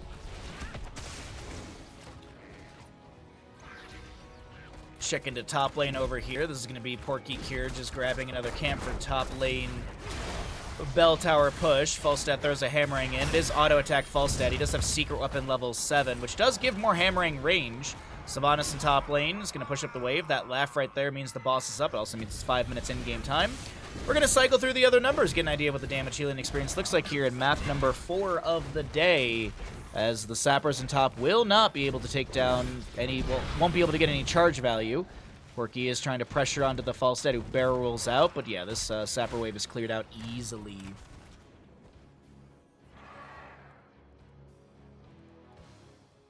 My facts are always true, are they really now?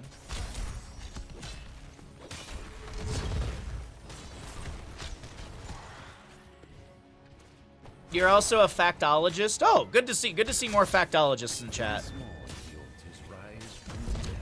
Alright, so with all of that aside, we got a high five Lucio, Dragon's Arrow, Hanzo, Falstad for the Gust. We'll see Bunker on Blaze, and Varian, is he charging every 4 seconds? Or is he going to be protected when he pops a W? And I think he actually did go shield wall right there. Alright, single altar in the bottom of the map. On the opposing side, the heroics are here as well for the Alliance. Entomb, Water Elemental, Bless Shield, Blink Heal, and Wailing Arrow.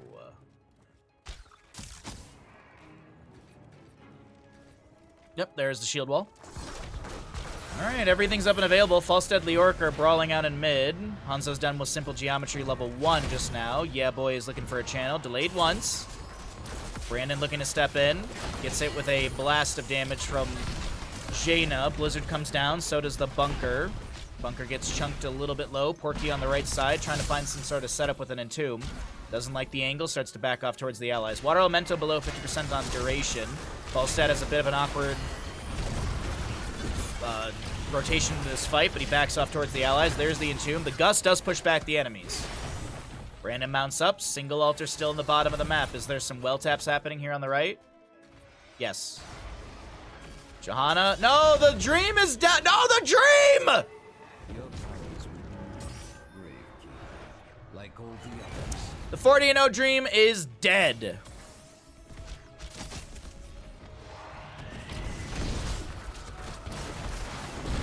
Just like Blaze in mid lane.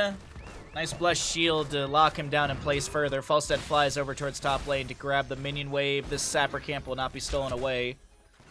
As Porky gets hit with one Storm Bow, but this wave doesn't even get into lane. It's actually going to be cleared out right as it spawns. Falstad still soaking up. It's 2-5 in kills, favoring the Horde right now.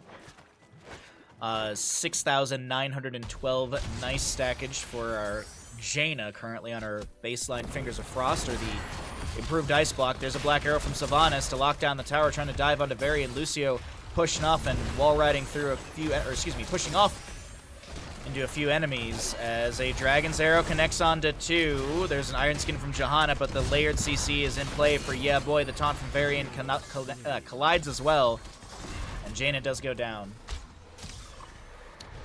So that'll be 13 talent here faster to the right side. Falstad getting decent damage onto Porky. He drains a whole heckload of HP off of Sai here. Is that the drain momentum? No. I thought there was. I thought it was the. I think it's Hopelessness. Is the one where you like when it expires, you get a chunk of extra damage. Hi, Leoric. I'm trying to look at your talents, homie. Why are you video game? Okay, well, I just broke everything. Nope, I have literally broke everything. How did I do this? I actually have no idea how I did this. This is new to me. I have never broken it this hard before. Well, Lion Lad, welcome in. We just really wanted to showcase everything for everyone here. I actually have no idea how I broke that so bad, but we're gonna fix it later, as we currently have a You know what? We'll just never know the core HP. Thank you, Lion Lad, for the raid. Welcome in, everybody. We are currently doing some casting as I have broken the Observer client for this game. Jet Propulsion from Blaze will collide into Leoric as he's trying to Wraith Walk away, and the speed boost should be enough. Blaze gets the channel. 4 more shots into the core on the left-hand side. Alright, so... Control-Shift-W gets rid of that. I don't know how I got rid of the top bar of stuff, I'm gonna be honest. That's just vision for players. Yep, that's just vision. Does this still work? That kinda still works. I could use your assistance. Yeah, this is a new one, chat. This is a new level of breakage.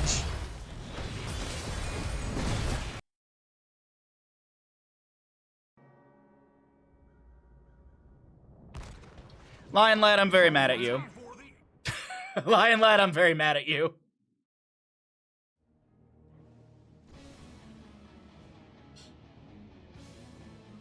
Yeah, yeah, okay. That just reset the entire thing. Give me a second. Give me a second.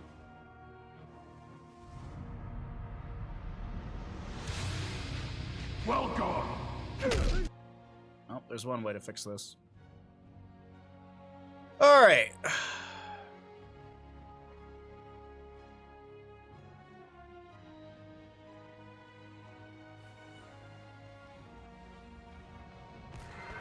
Prepare yourself.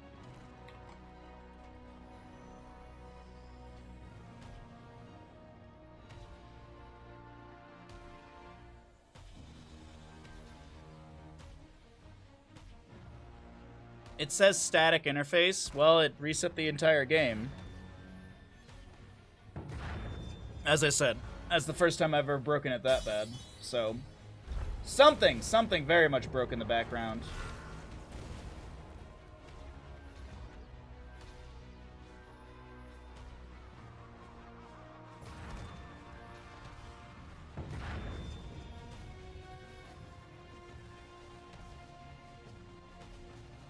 Oh, no. See, Lion Lad, toggle static UI is Control E. Control E. Have we had this fight already? Yes, we have. All right.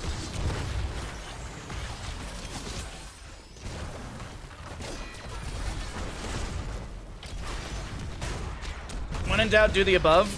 Well, I need to get a cup of tea after this game, but either way, we're back into it. I mean, it's fixed. Yeah, I had to literally restart the entire... I restarted the replay again. I literally just quit out of the replay. That's all I did.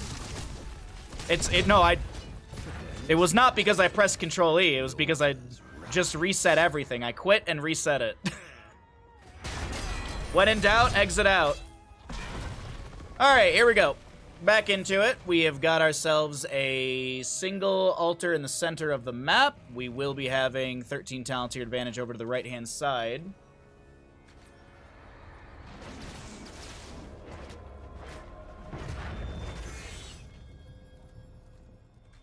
Take the altars.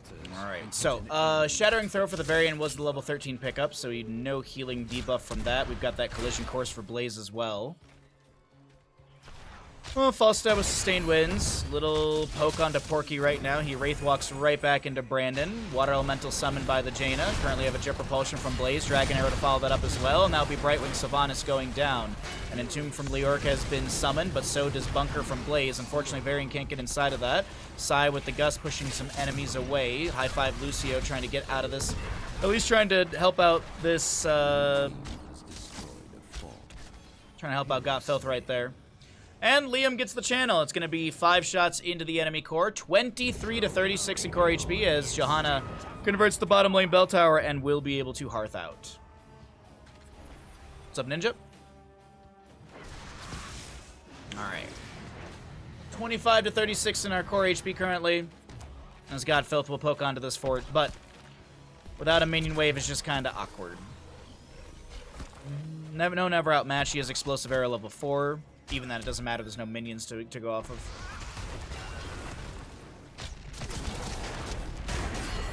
Taunt from Varian into Porky right now. The Entomb connecting onto Sai. The high fives coming out from June, trying to help out here as we have Yeah Boy looking to rotate in with the Water Elemental onto Brandon. Blessed Shield from Johanna helping out a ton. The Blizzard from Blaze takes down the Lucio. Meanwhile, over in top lane, Cure is going to be... No, he's not. I thought he was going to be picked up by Liam here. Oh, that Haunting Wave. I thought the Dragon's Arrow was going to find that kill, but it doesn't matter. Cure does go down on top. We are going to be seeing Minion Wave and bottom cleared out. Sappers may be pushed in for some damage. 25 to 36. Maybe they can make it a little bit closer.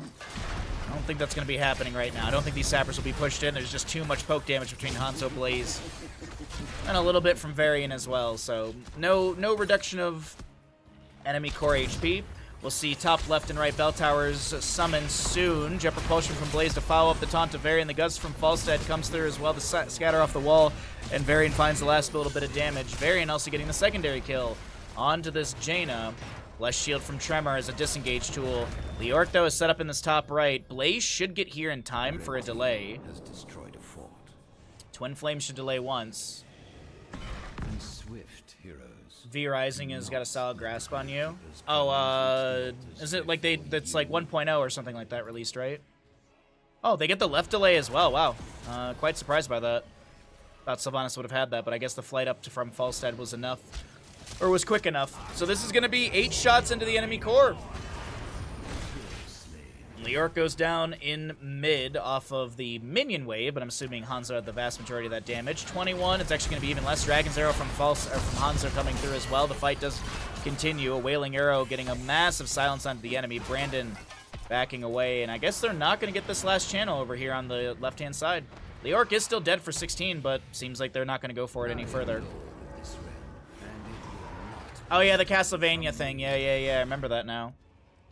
I'm sure Microsoft will fix the Observer UI soon and bring out new heroes and bring back HCC and buy you a small mansion and hire a bunch of individuals to cover themselves in spray tan and work in my chocolate factory. Oh, okay. Yeah, no. What phrasing? Heroes, Well, I have opened a tunnel near our core that leads to the battleground center. Use it. currently have a triple altar phase spawning up in a... Well, we don't have the announcement yet, but we'll have a triple altar phase coming up. Top left and right, center of the map as well.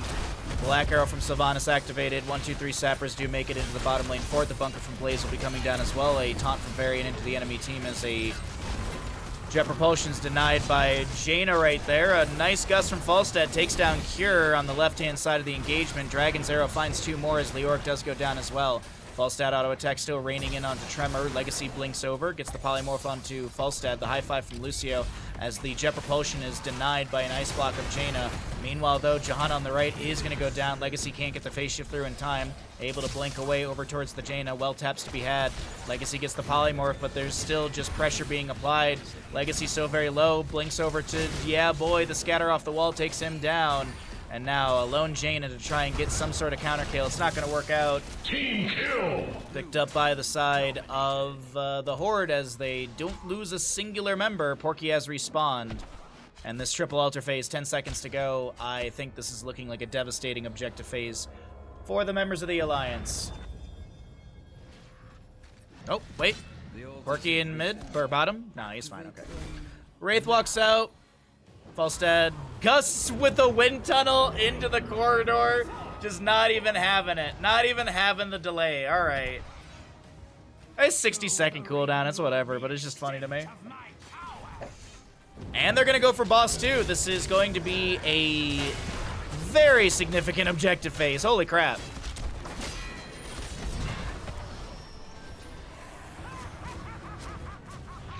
Wow. All right. Well, 5 HP remains on this core on the left-hand side, 32, and it is a dominant Horde game. Something about statistics about the Horde should win as they've lost 3 in a row. That logic tracks. All right, double objective phase coming up next. If bottom lane bell tower is converted and held over to the side of the Horde, they just need one altar to end and win during the upcoming objective phase. 20 talents here on the right-hand side as well. We already saw the Wind Tunnel, Lord of the Alliance, Fortified Bunker, Bullseye, and Mixing Fire Lucio. Leoric gets top lane, Sappers, double Sapper camp for bottom. A very close Dragon Arrow from Got Filth. Could have set up a potential kill or two right there, but it's not going to be the case. Sappers raining in through... Oh, Black Arrow from Sylvanas locks down one. Bunker summoned by the Blaze. Water Elemental being cleared up by June with that wall riding to the high side of this. Falstead flies in with a gust into the bush right here. Wailing Arrow's the answer back into the enemy. Lucio trying to wall ride back out. As I mentioned, no 20 talents here on the left-hand side for the Alliance. Here comes our objective phase. Leoric is making work of this top lane bell tower, so that will be taken down. Granted, there's this trade, so if still need both bell towers to end, or both channels to end, and still seems doable. I mean, it's 19-4 in kills. This seems... It's looking like a trajectory towards a victory for the Horde.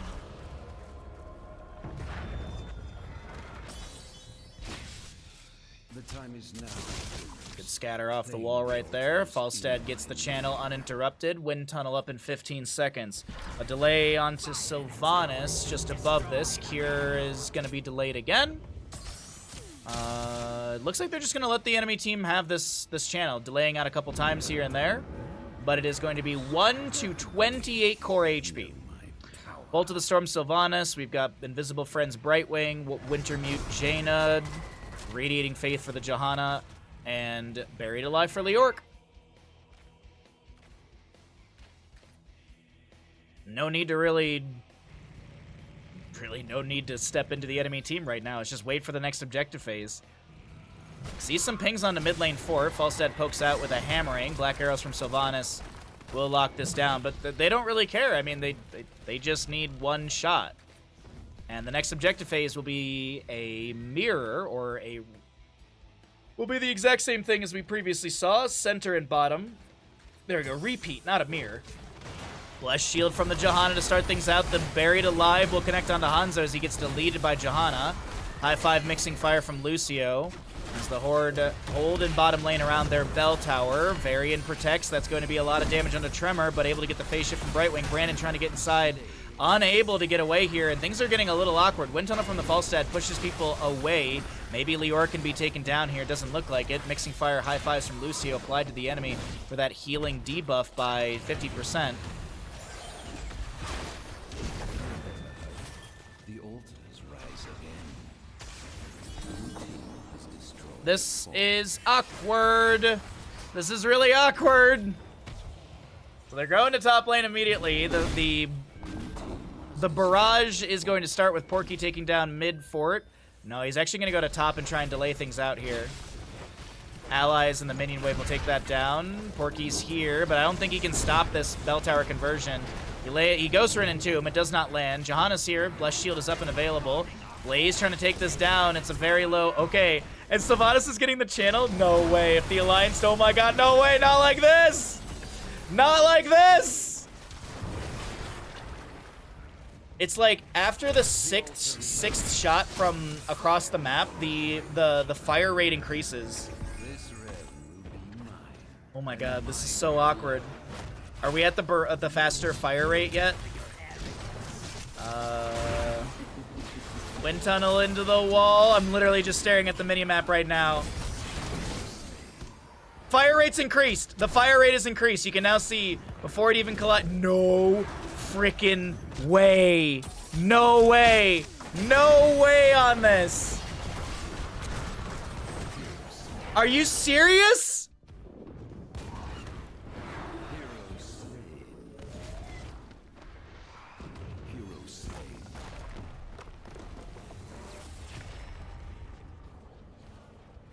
I don't have words, dude. I don't even have words for that.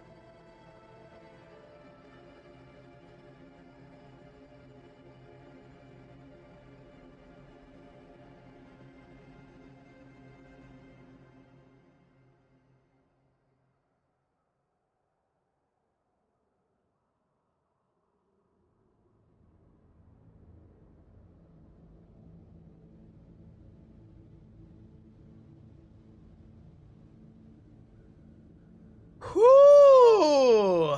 Alright, the Alliance has won. The Alliance has won. Yeah, I always forget how many shots have to fire before you get the two-shot rapid fire. Oh my god. Alright. Well then. What a ridiculous game. Absolutely ridiculous game.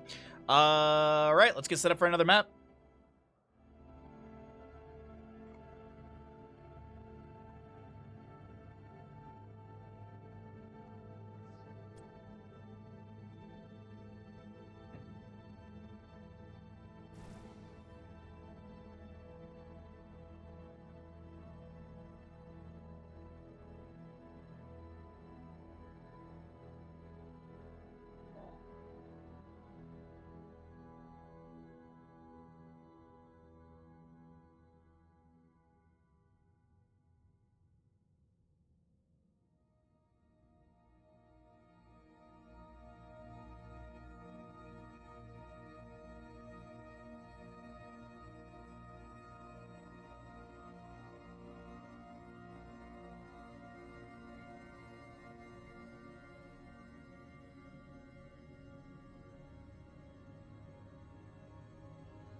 All right.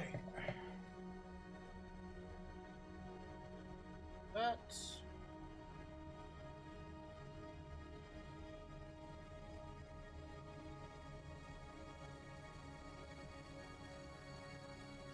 So, let's see. Alrighty. So... Oh, I didn't grab the load-in for this.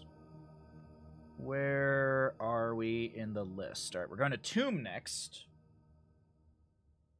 Tomb of the Spider Queen.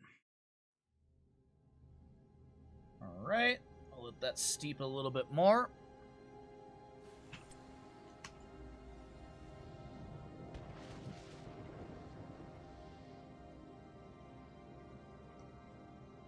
Okay, that's all set. Ads are all good. How are we doing on the Lego thing? How are we doing on this?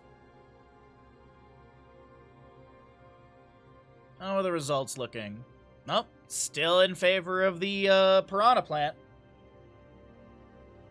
Oh, if you haven't voted on the Lego thing, be sure to do so. Lego build is going to happen towards the end of the month, and we'll be closing out the straw poll on Sunday after the Tamale stream. So be sure to get that in, and we also have a brand new bid.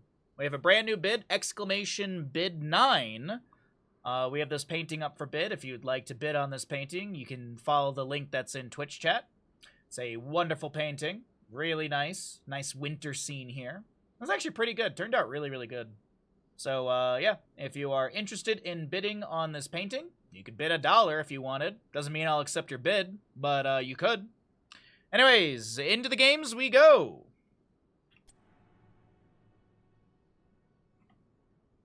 Prepare yourselves. The battle begins shortly. All right. Wow. Wow, indeed. Thank you, Pat. I'm glad you find the painting beautiful. Maybe consider a painting for, you know, bidding on the painting to put it in your home. It's a nice talking piece, is what they say. Whatever they say. Hopaka playing Gul'dan, Weary Day, Lucio, Godfilth, Maev, Tremor, Mal'Ganis, and Liam on the Hogger here for the Alliance.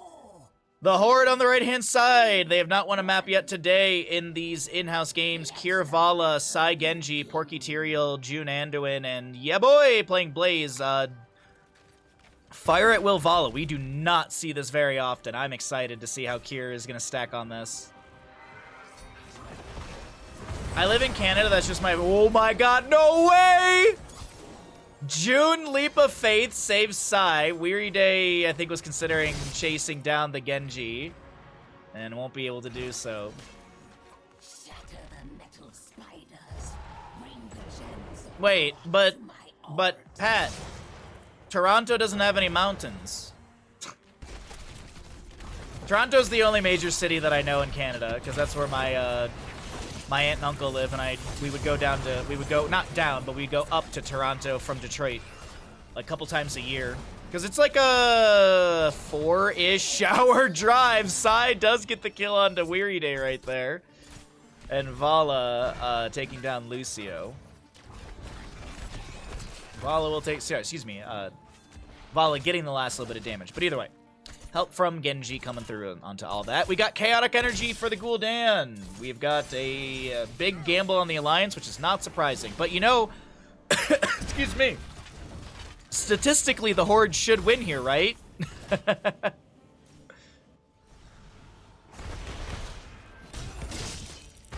I know you've been to Ontario because you know how to measure distances by hours driving. Wait, what? Is Toronto not 4-ish hours from Detroit? I thought it was. I might be misremembering. It might be more. But we've been to, we went to, is it Wonder World? What's your theme park that you guys have? I've been there before. What's up, Gallus? How you doing today, bud? Night Rush from Mal'Ganis coming through. There's going to be a Druid's Might down on the ground from Tyrael, and Vala does go down. Does have that Arsenal level 4. Very, very, in my opinion, very necessary for the Fire at Will build, just because you need that mana refund. Especially if you're playing ARAMs. I feel like you just, without this level 4, you're just absolutely mana starved. It is Wonderland? Okay, yeah. I've been to Wonderland before. I have like no major memory of it. I vaguely remember the place. Harkin lives at the top of Wonderland Waterfall. Oh, is that? Oh, really? Wow. What a view. My points are gone. Kyle Tripson, you said it was a statistical guarantee that the Horde would win.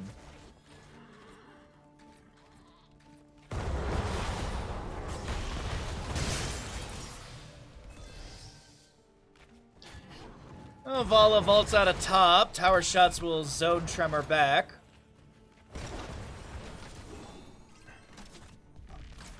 We got big gambles on the Horde here to win this map number 5. Let's see if they can do so. Genji jumping around, a few shurikens here and there. Umberbind pulling Porky around here as well. Tremor trying to back away. Some shurikens to be thrown out. 13 stacks for the Chaotic Energy Gul'dan level 1.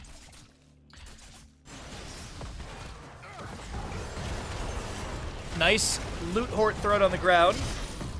Forces June to use the Leap of Faith to pull Yeah Boy back into a safe position. Genji Cyber Agility's in. Swift Strike's immediately out. Applies a bit of damage, throws out some shurikens, get a few more shuriken mastery stacks. Neither team is able to turn in currently, but they do have enough for a Webweaver summon. Actually, I say that, and Tremor gets 19 turned in. Another 12 to go on this left-hand side. Chastise thrown out by Anduin, trying to zone back the enemy. Cure being drained by Hopaka a little bit. One more globe for our Gul'dan as Genji's trying to put some shurikens into the face of this Gul'dan. Umbral Bind pulls Cure as he vaults away, throwing out a multi-shot. Currently 19 stacks for him, so he'll get the jump in that damage, that 40 extra damage and one more connection. All right, Gamble's close. Thank you all for the predictions. I appreciate it greatly. Oh, we forgot to do our spiel today. If you're enjoying the stream here on Twitch, be sure to follow. If you'd like to support further, it's much appreciated, as Maiev will be taken down here in mid lane. And if you're watching on YouTube, because we will throw this up on YouTube, be sure to like and subscribe so we can grow the YouTube channel. We're fairly close to hitting 600 subs, which is just a nice little milestone. So if we want to push up for that, it's always appreciated. Or if you happen to have just 400 extra accounts on YouTube, you know, just make sure you subscribe with all of those. But thank you everyone for hanging out. As I said, if you'd like to support the stream further than just a follow, it's always much appreciated. We do have the best Tier 2 and Tier 3 alerts on all of Twitch, and we have a fun new Tier 1 gifted sub alert. Night Rush from Mal'Ganis, connecting onto a few, immediately woken up by that death wave of the Webweaver. These blue Webweavers have descended, and they're actually pushing onto most of the fort front gates. Actually, I think they're pushing on all the fort front gates, maybe even more so in top lane, as Gul'dan has pushed things up quite a bit. They have the gate down.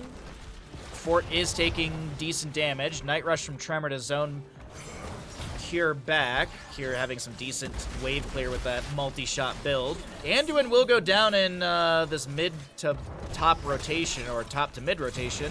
Genji answers back with a few shurikens, gets the swift strike out. The top lane fort will go down. First structure to fall in favor for the Alliance. Maiev comes in, that's another kill. Vala goes down. Is there no way? Gottfilth gets the containment disc out onto Genji. Looking for the fan of knives. Horrified from Gul'dan. Porky is out. Gottfilth, Vault of the Wardens. Not even needed. Wow. Back-to-back turn-in, actually exact gem count needed. 55 out of the 55. Hogger will need to rotate for that, and he's going to take a nice, safe, long rotation over to the well, actually. Hogger with the last little bit of turn-in. He's just going to get that loot horde thrown out. Gets a little extra healing from that. How much is the healing? I actually don't know. Dealing 151. Expires. Chunk of meat falls out. Picked up to restore 3% of maximum health every second for 4 seconds. Okay. Shockwave from the Hogger will connect onto Yeah Boy, who's able to get the bunker down as well for a bit of a window to back away. All right.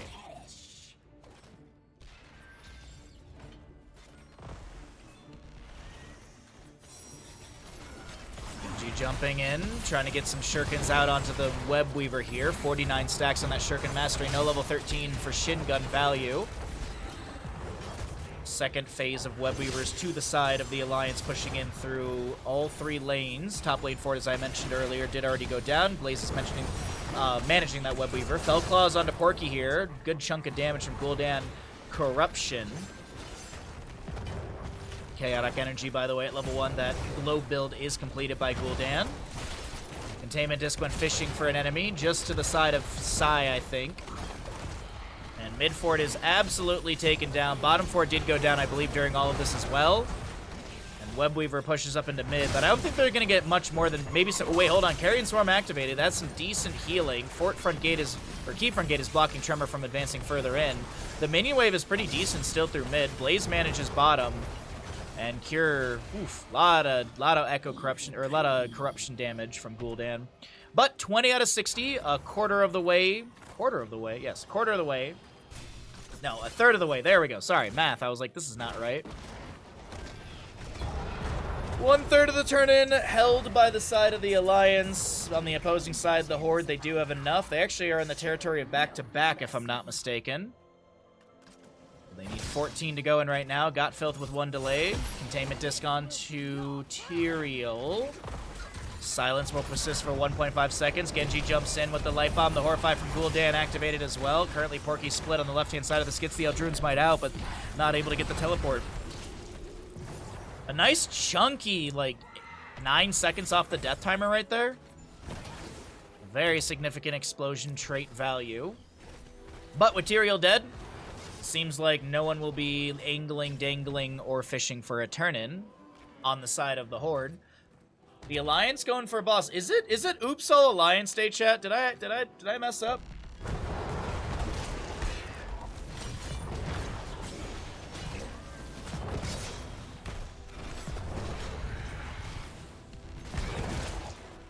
Well, the Horde looking for that last little bit of a turn in. Genji's got it here and has it in. All right. 13 on the left-hand side. We will see Tyrael night rushed, and he will not be able to invade onto this boss camp. No steal.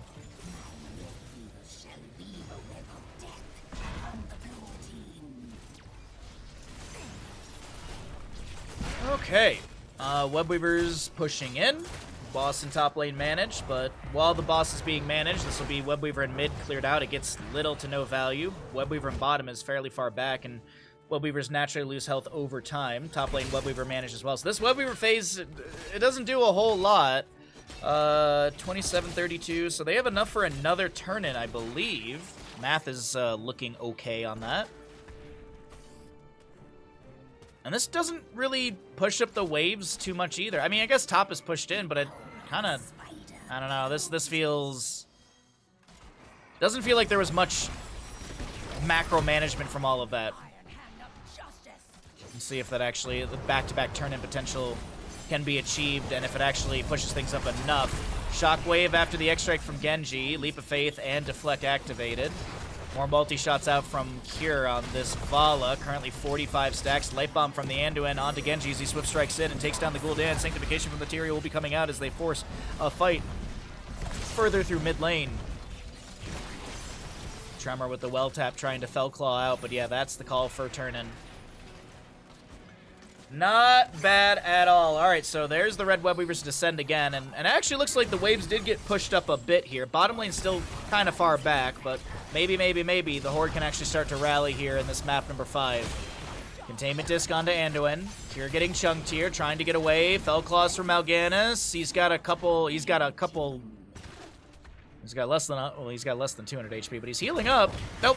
Fell Claws chase him down. 5, 10, 15, 18 gems or so dropped right there. Yeah, boy! Is going to take a sound wave to the back and does go down.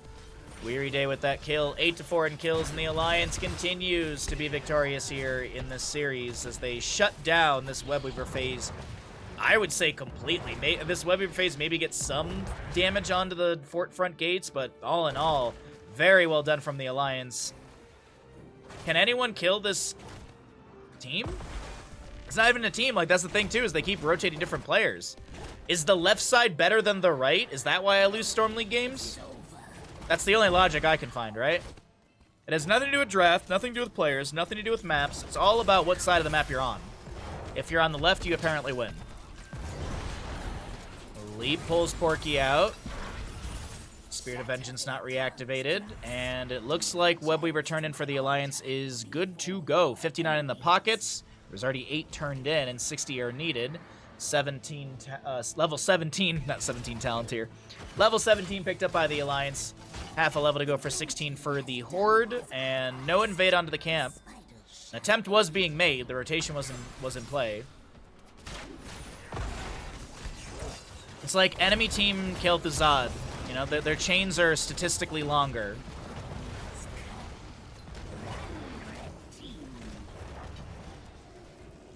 It's why teams switch sides between games. Teams should never be switching sides in Heroes of the Storm. Now in League and Dota, yeah, I mean there's tactical advantages and disadvantages with rotations.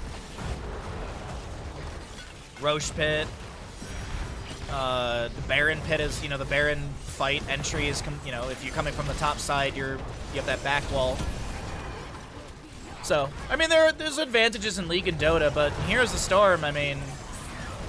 We have symmetrical maps, basically.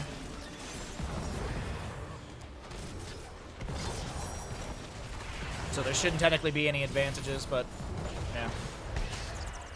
Now, in NGS, teams will switch sides because they know it bothers me. Obviously, that's the reason they do it. There's some teams that'll switch sides based on, you know, who's hosting. Mid keep is going to go down. Bottom keep has already been felled. Top lane is going to be taken down as well. Man, the Alliance are just absolutely eradicating the members of the Horde today. Staggering blow. Porky gets chunked. It's 10-4 in kills. Porky is going to use his trait to take down the Webweaver phase here, but I think they might end. I mean, Tyrael dead for 30 seconds. Bunker comes down from Blaze. Ember Bind pulling Cure out. As he is going to be able to jump inside the bunker. Tremor really low. Does he have the Fell Claws to get out? I don't know how Tremor's still alive. 40 seconds on a Carrion Swarm as Hogger gets a decent bounce through. X-Strike from Genji attempting here to find a kill onto Liam. Blaze and Hogger will be traded. The core shielding has been dropped. It's already down to 75%. Genji jumps in. The Horrify from Gul'dan activated right where Genji was leaping in as well. Anduin picked off on the right side. Core shielding is starting to come back here. Drain from Gul'dan activated on the Genji. He swift strikes away. Tremor, Carrion Swarm up in 8 seconds. Shielding has been broke once again by these catapults that have arrived. Sanctification comes down from the Tyrael, and the Mal'Ganis just got Carrion Swarm back, but he is dead for the next 59 seconds. Hogger was picked off as well. Sai drained. He's able to back away. Weary Day. Dear Lord, Weary Day. Push off with the heavy casters into the Soundwave kill. Genji goes down. And the Alliance take another map in our best of whatever today. GG, well played. It's Oops All Alliance.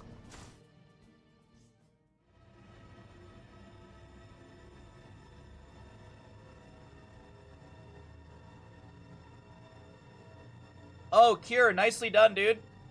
Nicely done, Cure.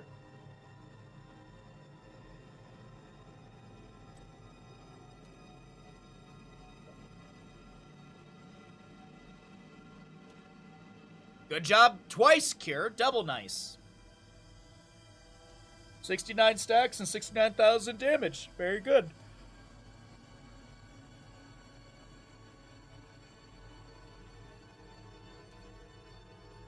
Alright, another Alliance victory.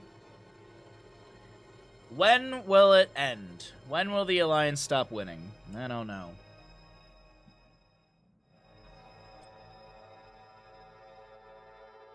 Okay, that's all good. That is a... Jeez. I don't think we've ever had an in-house day this one-sided. Alright, we're going to Alterac Pass. That's always fun.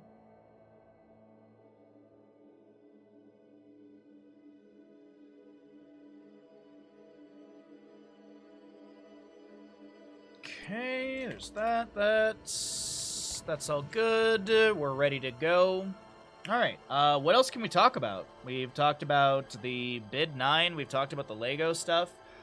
We've talked about the patch video. How's that doing, by the way? How is that patch video doing? Nope. Shush. 592 views. Not bad.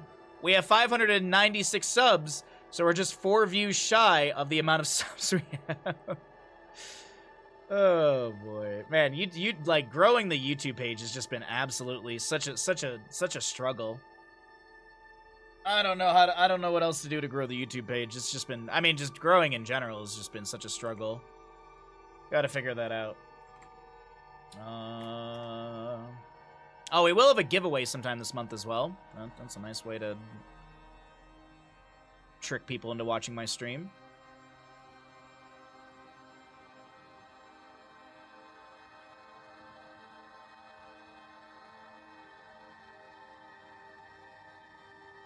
Alright, we'll finish out that, and we'll get going into the next game.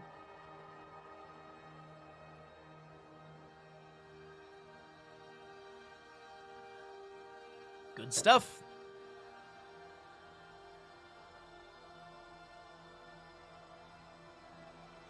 It's a lot of potatoes.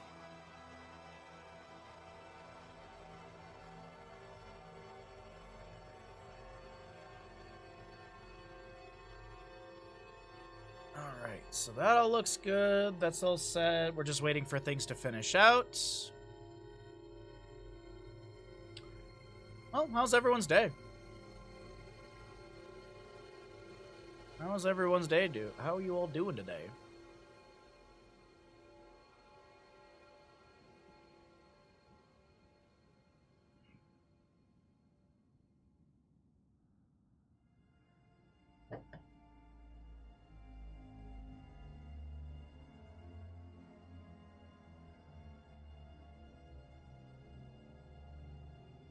All right, well, good chat. A lot of lurks today. All right, let's get into it.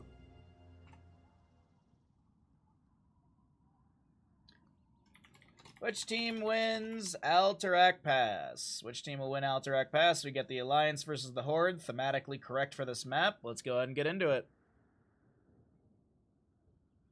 You're being quiet. Oh, that's all right. No, just... It is what it is. I love Alterac Pass because there's no intro or anything like that. It's just like awkwardly silent. Because Blizzard stopped actually doing announcements for maps when they made this one. Left-hand side of the map will be the Alliance, which has been dominant today. Cure Hanzo, Liam Hogger, Weary Day Stukov, Albatok Sylvanas, and Brandon Muradin. Right side will be the Horde, who have not taken a single map in our best of whatever. We got a Nasmus Blaze, Gotfell Tracer, Crom Brightwing, Tremor Diablo, and Psy playing Greymane. These scatters coming out from Hanzo poking at the enemy team. Liam may be looking for some sort of bounce into this. Nah, he's just going to be rotating back down to bottom. Blaze has gone to top lane. We've got a simple geometry Hanzo, fairly standard. Heroics, or excuse me, talents across the board. Stukov will go into reactive Ballista Spores. We've got a third win Muradin. Parting Gift Tracer. Fairly common stuff. Nothing like, oh my god, Brightwing went bribe at level 1 or something. And I don't think anyone actually takes bribe at level 1 on Brightwing. Lurking arm from Stukov, the thunderclap down from Muradin. They clear out this wave fairly quickly. It feels like it feels like you're just waiting for that one game for the Horde to win when it comes to Twitch predictions. Pulse Bomb onto Albatox, a return Stormbolt from Muradin into Got Filth, drops the Tracer down below 50%. She's forced to tap well. Tremor coming in with the Shadow Charge, but Haunting Wave from Sylvanas was already thrown out. She gets the teleport out, and no big deal for her. Got 1,400 on the Alliance, 420 on the Horde. Alright, we got odds. See if we can improve those odds. Diablo. It's one overpower. Fire Stomp through this minion wave and enemies. Well, mostly the enemies right there. No level 4, no Soul to Flame. Soul Shield was activated by the Diablo really quickly, so that kind of purple glow around him. Only 19 souls. That's a Haunting Wave from Sylvanas thrown out. No activation on the teleport. There's going to be a Pulse Bomb, but no counter kill. First Blood does go over to the Alliance. See the Biotic Armor level 4 for Stukov. Possession Sylvanas. Hogger continues his trait build. Muradin with the Sledgehammer level 4. He'll have more cooldown reduction, but he also gets pretty decent siege damage with those Storm Bolts.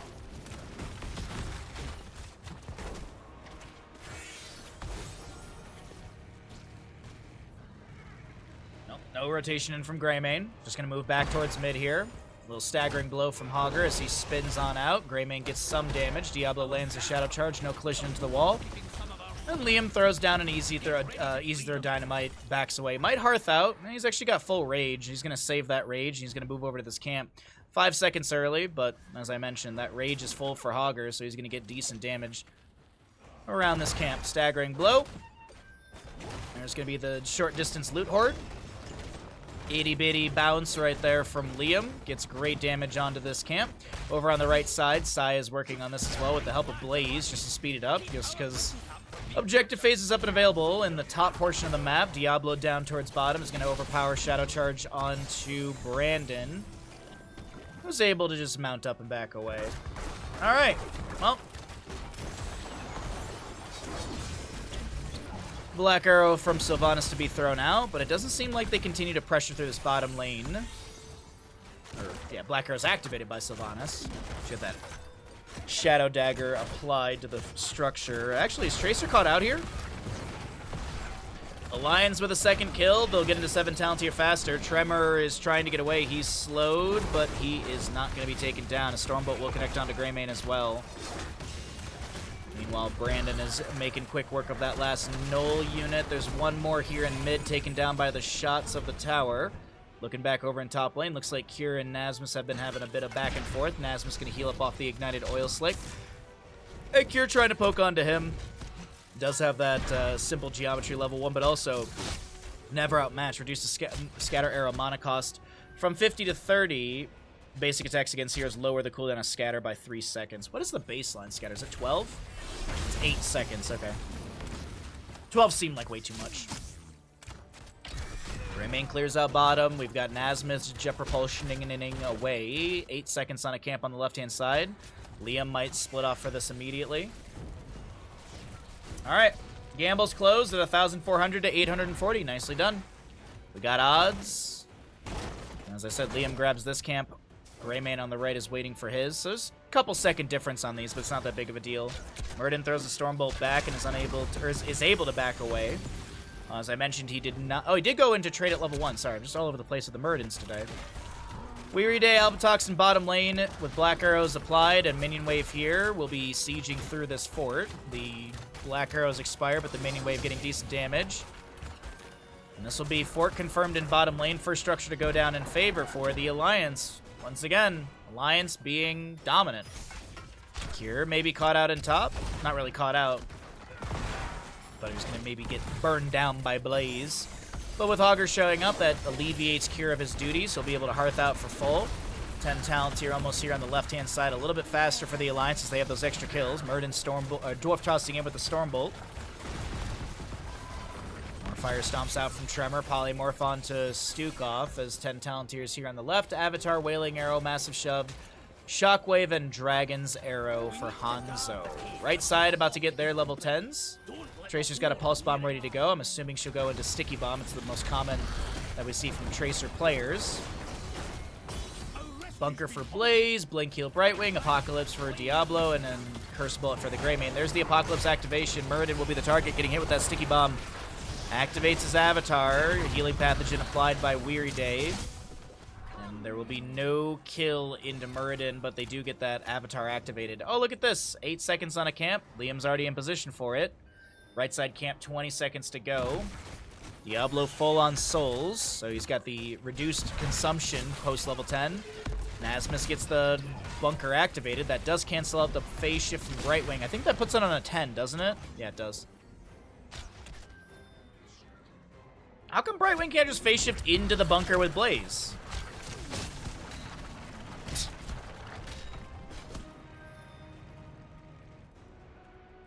Well, first objective is still up.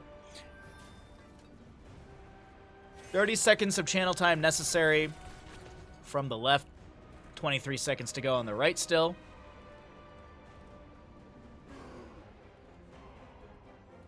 Hogger grabbed that camp from mid. He's already got that shoved in. Was the rotation down to this boss scene? I don't think so.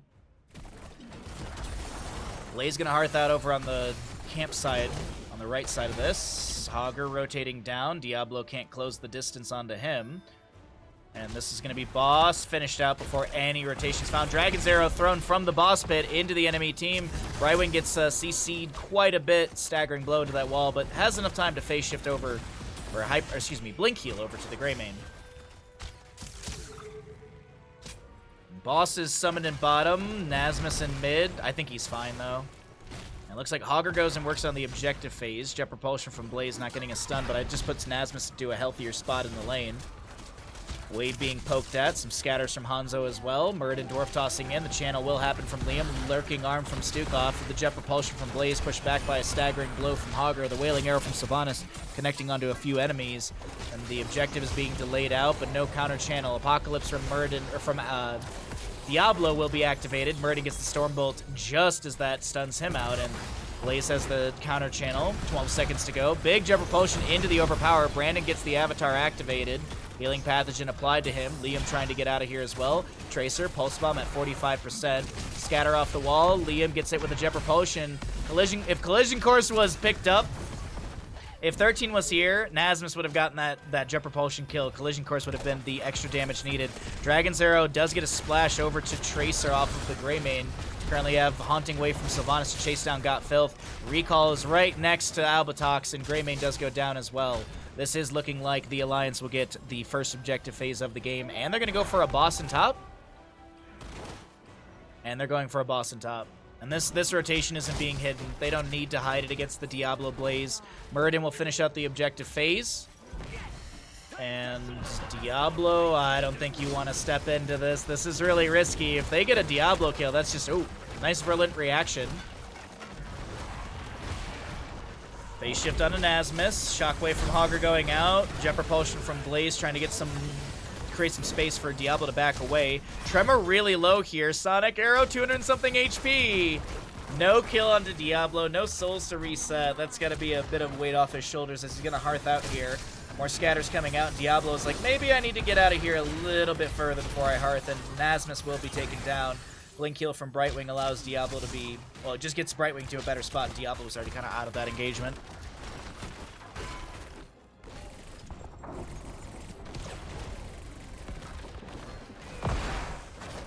Tracer trying to work on the objective here through mid. Hogger with a few bounces around. Bottom lane fort did go down to that boss earlier, and probably the objective push. Greymane got the clear onto that, but this top lane is pretty beefy. Boss and a very healthy first objective. Black Arrow from Sylvanas. Able to get the lockdown into the keep for a second. Avoids the Apocalypse, but doesn't avoid Tracer damage. Sylvanas will go down, a bit of revenge. Dragon's Arrow from Hanzo. They're going to try and play into this. Jet Propulsion from Blaze into Brandon's face, but there's a lurking arm from Stukov to zone back the enemy. Currently thunderclapping down. Brandon trying to get out of here. Dwarf Toss is available, maybe? Nah, Pulse Bomb takes him down. Top lane keep does fall, so that is still massive for the Alliance. But the Horde do find a couple kills here. They find 2 kills, exactly. Pull in a little bit more experience. Tremor getting hit with that virulent reaction, but the Alliance is able to break away. And this will not be... Excuse me, Drekthar will not be falling here on the right side of the map, but he's going to take some damage. He'll get back to the center, and he'll heal up from how the core mechanic works on this map. During all of that, Alliance was able to pick up their level 16. They're going to grab this camp over here. Boston top is 3 minutes. Boston bottom is 1:17. Camp over here on the right will be grabbed for the Horde. I don't think there's going to be an invade. We got a few heroics on cooldown. Tracer's got a sticky bomb ready to go. Devastating charge for Diablo. Currently 1 out of 5 stacks on that one. Liam continues to push up into this wave. Fire stomps out from Diablo, but man, I don't think they're going to be able to do much here without the 16 talents here. Murden Dwarf tosses in, looking for the Stormbolt. Can't land it onto Diablo. More fire stomps. The virulent reaction getting a setup root. That setup is as much as it does. We have a staggering blow from Hogger pushing back the enemies. Black Arrow from Sylvanas locking down structures once again.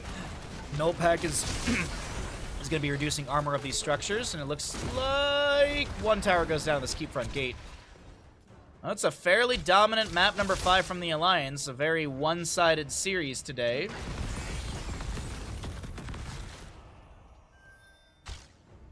Boss and bottom, I was about to say, should be up fairly soon. 14 seconds to go on that. Oh, possession from Sylvanas steals a few units here. Buffing bottom lane. Murden scouted in the rotation, tries to get the Stormbolt dismounts. Scatters from Hanzo to do the same. Diablo initiates onto Brandon right now. Tremor trying to get away. Gets the Fire Stomp through a few enemies. Virulent reaction and the phase shift applied to Diablo. Second objective phase is up. 20 seconds to go on that, about, till it spawns. This is the second objective phase, so it's 3 jailers and 40 seconds of channel time. Diablo, whoa! That scatter off the sidewall from Cure with the Giant Slayer almost gets the kill, but the Dragon's Arrow will come through, and Diablo souls will be expended as he respawns right now on the right side of the map. Hogger pushes up mid. He did get a camp as well, so that was just that was an offset fight. Potentially good for the Horde, but the Alliance they hold strong and they shut down Diablo. Boss is scouted out. It's already at 50%. Muradin, Dwarf tosses in. They're going to look at Brightwing right now. Liam coming in as well. He's got Shockwave available. Shadow Charge from Diablo lands into the corner. Curse Blow from the Greymane. A lot of damage onto Liam as he will be felled. Albatox gets the Will of Forsaken activatable, trying to get away from that oil slick slow of Blaze, and looks like with the kill into Hogger, this is the call for boss for the Horde.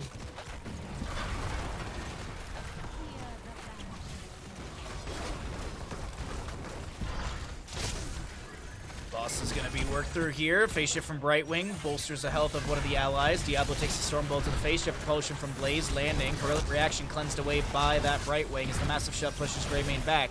About 6 HP, I think, onto Cure right there. The Ghanaian splash doesn't find a kill onto Hanzo as the healing pathogen heals him up a little bit. Boss once again leashed. Back down to a quarter HP, a little bit less than that. Scatters from Hanzo do scout out. I want to point out that the snowpack that Liam grabbed earlier is pushing in onto this keep and has already dropped it down quite a bit. So all in all, this super delayed engagement in bottom, the loss of life on Hogger, it all works out. Another keep has gone down. A win condition has been set up by the Alliance. They are looking for another victory here in this best of whatever. Audit is stupid and doesn't know how to read. Oh, wonderful. I have a feeling that it was an emergency meeting that only one person was really needing the emergency factor.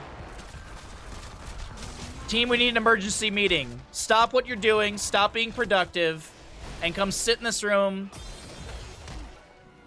to listen to me talk. God, oh my God, So it's just some managers really just they just end up wasting so much time.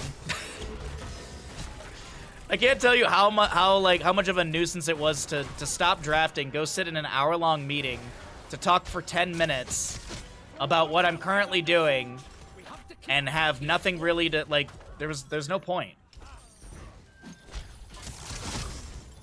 It wasn't even my manager that pulled me in and made it work. Oh, that's yeah.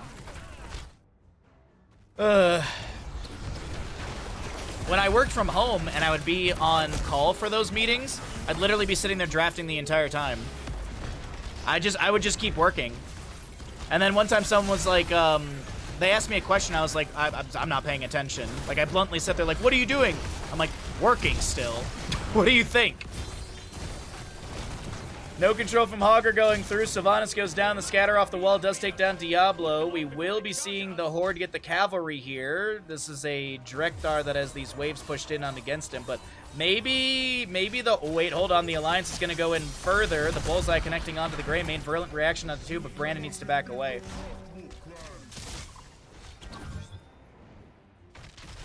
Another Stormbolt, but Pulse Bomb's thrown back. Drekthar heals back up. I honestly don't know how much this objective phase gets. It doesn't lose health over time or anything like that, but these waves are so far pushed out that I think there should be ample setup time to defend each wave. And it looks like bottom first, mid second, maybe top second.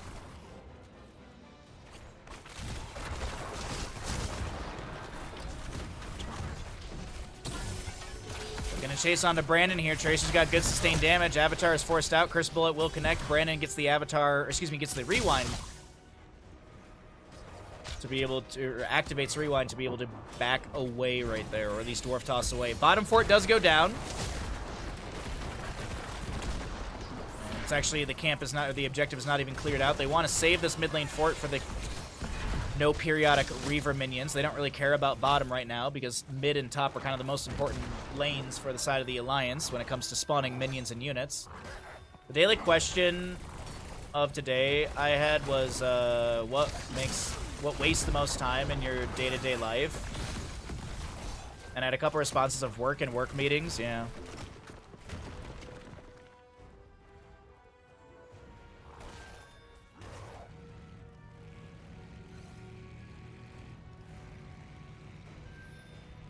Or you get a client who calls you to ask you just redundant questions that really don't matter.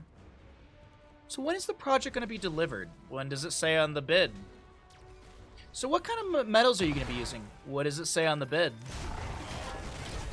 And it wasn't like our bids were ambiguous. Like, our bids were really well written out exactly what you're getting.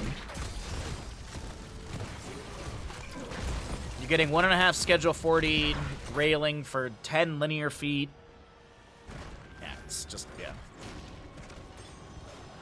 Oh, the good times. All the good times. Also, fun fact, 1.5 schedule 40 is 1.9 inches diameter. The joys of construction with nominal and actual units. if you don't know, at least in the United States, I don't know how it works in Europe or everywhere else. So like as I said, 1.5 schedule 40. You'd think it'd be 1.5 inches. No, it's 1.9. It's like 2x4s are not 2 inches by 4 inches. Not sure if that exists outside the United States, but you know, more complex things that we don't need. I literally had a steel book next to my desk, and when I would draft, I would sit there and have to look up inside and outside diameters of steel piping, because it's all different. Or you'd have like mesh gauges, which that one, gauges I don't know off the top of my head. I know there's a scaling factor, but nah. Boss and bottom and top to be grabbed by the Horde, who are making a big case for this to be a Horde victory. Bottom lane pushed in by these Reaver minions. The bottom lane keep is around 60% HP. The Alliance looking for the channel and the objective, clearing out the jailers. 50 seconds of channel time needed. And there's a boss for bottom lane. Top lane boss is not going to take down... It just took down the fort, I do believe. This bottom lane wave is still massive right now.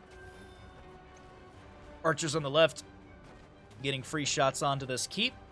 No minions that are going to pull away from that. His bottom lane keep is just gone. Brandon takes a curse bullet over here, activates rewind. Wailing arrow from Sylvanas does go out. There's a dragon's arrow from Hanzo going north side of the map. Boss and bottom lane pushing onto the keep front gate. A haunting wave from Sylvanas will delay once. Lurking arm from Stukov delays twice. He actually can indefinitely channel.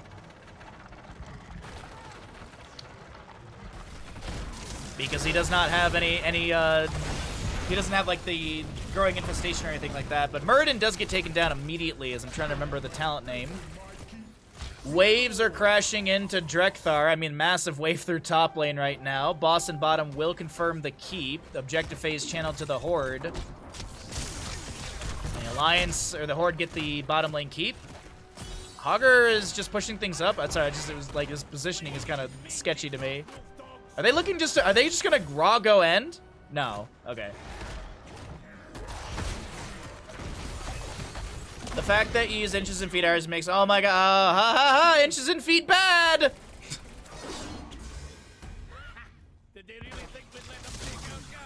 I ask a question and it's just inches bad. Nice massive shove into the jet propulsion from Nasmus, forces down the bunker. Bullseye will connect onto Trevor. Massive shove onto Tracer, pushes her. Oh, she just recalls. And she's pretty much back at this. Weary Day is dead.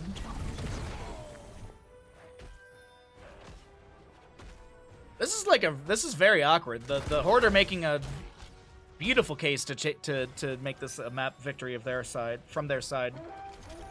Bottom lane keep has gone down. They just need top lane keep for a win condition. I mean, death timers are super long, so if you get 3-4 kills, you just run through bottom and end. I mean, it is still 40 armor for the core, but with longer death timers, it's very doable at this time.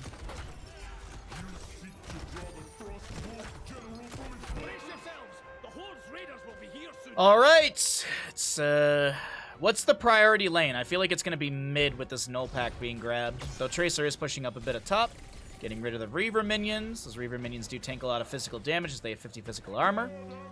And a decent health pool as well.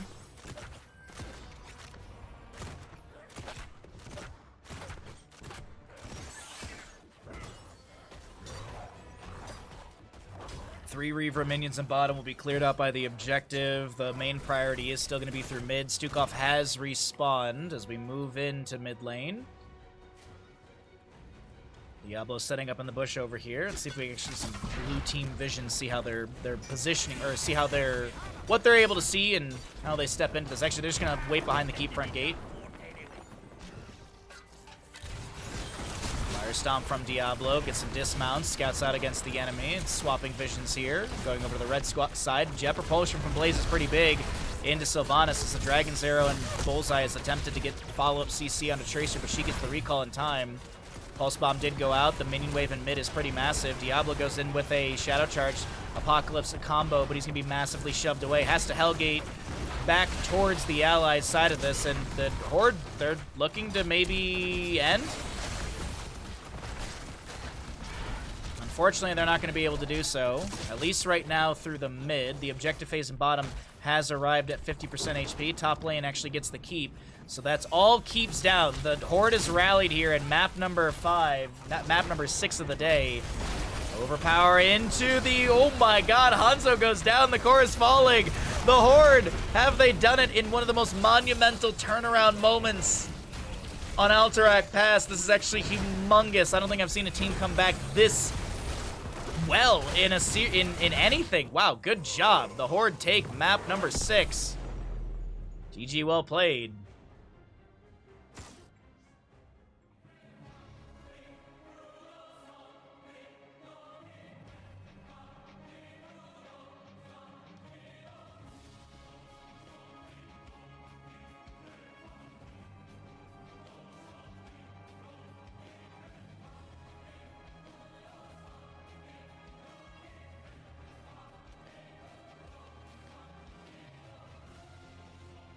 Not too bad. We paid out the people.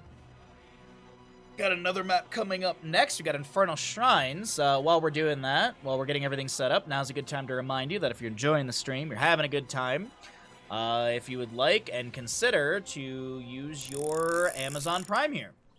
If you have Amazon Prime, you've got Prime Gaming, and if you've got Prime Gaming, you've got one free sub here at twitch.tv/Bahamut Gaming.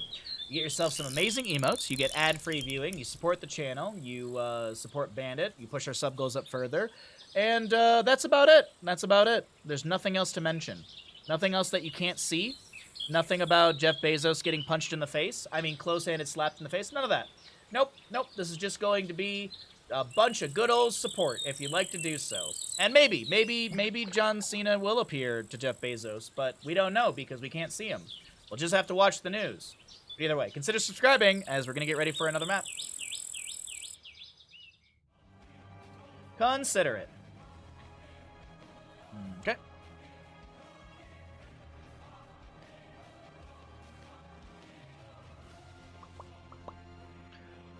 Alrighty, so we can do that, that, and that.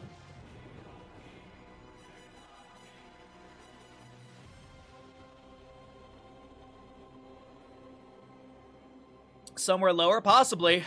Very possibly. Alrighty, so that's all gonna run out, and we will just chill and chat until that's done.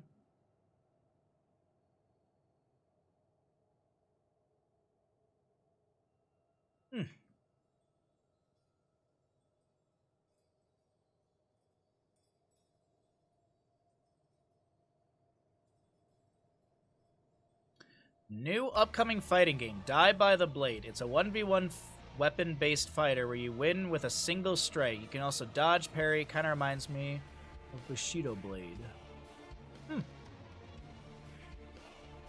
That's kind of interesting. So just don't get hit, ever. Got it. Makes sense to me.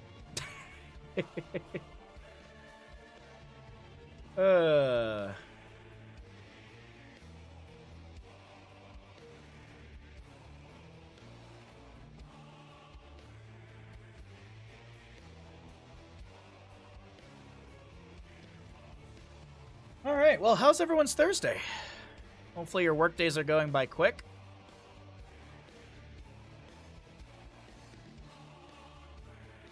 Just dodge, yeah, exactly. Exactly! It is Piccolo Day.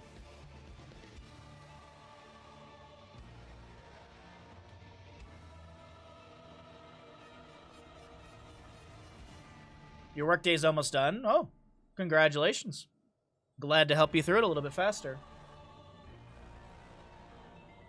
He's just out cold over there. Oh my god. After stream today, I'm gonna go shopping for all of the necessary ingredients for our tamales. The only thing I don't really know is lard. I guess I just buy like Crisco lard or something like that.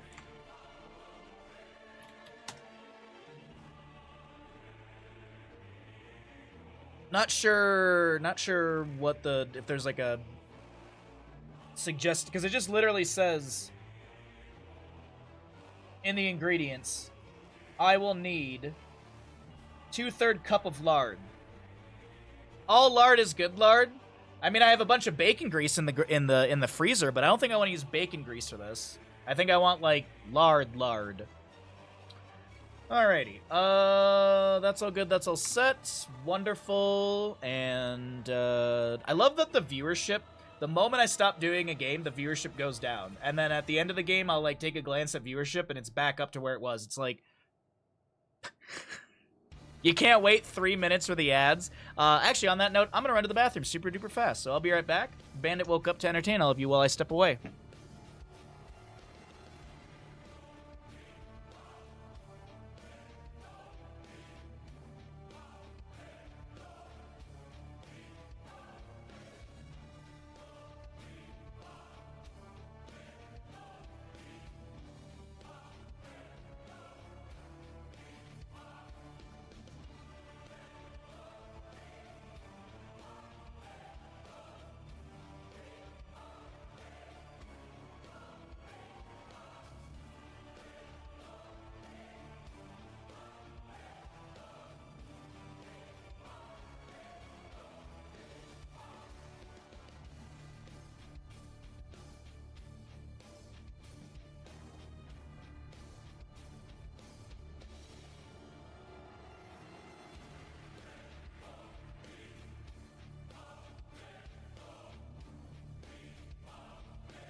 Alrighty.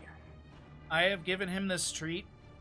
I don't know how many times, and he like, the dental treat thing is just so frustrating at times. Like, I have to break it into small pieces for him. And even then, I try and give him one piece, and he just stares at me like, I don't know about this. Oh my god. How many times have we given these, and he sits there, and he's like, panicked about it. It's the same dental treat we've given him for like over a year, and it's like, I don't know, dude! Alright. Well, let's go ahead and get into Infernal Shrines. I don't wanna drop more viewers because I'm not immediately doing content again. Welcome back into the NA in-houses on the left-hand side. We have got the members of the Alliance. This is going to be a map number 7. We're going to be looking at... Get our gamble going here. We're going to be seeing a Psy, Mephisto, Brandon, Junkrat, June, Lucio, Liam, Blaze, and Tremor Muradin. The right side of the map, it's going to be the Horde with Cure, Urel, Porky Anduin, Caterpillar, Johanna, Albatox, Tracer, and Hopaka Tychus. 5, 4, 3, 2, 1. That was a little frames. Cannot tarry. Alrighty, here we go. Mid lane, first engagement. Infernal Shrines, map number 7. Urel with the Avenging Wrath channeled currently. Did go into Light of Karabor level 1. Fairly auto-attack heavy composition coming out from the right. No blinds to be picked up by the members of the Alliance either, so... Gonna be maybe free reign for Tychus right now. So we got odds on our prediction here. Maybe the Horde can take another map in the best of whatever today. Chastise thrown out by the Anduin over in top lane. Blaze forced to Hearth out. I think he's trying to bait people to step into him. I don't know if actually the Vindication delayed Liam there. I'm not 100% sure if it did, but nice attempt. Liam might have canceled just stepping away. Muradin did go trait at level 1, and Tracer rounds, Grenade, extra wound timers, Mephisto with the Lightning, the Furious Spark level 1. Concussion Mine activated. Johanna Ironskin denies that. She steps onto the point. Uriel comes in as well. Tracer throws the Pulse Bomb down. It lands underneath the Mephisto. Junkrat able to back away with a few amount of HP. Not even a couple hundred HP. It's like 178 or something like that.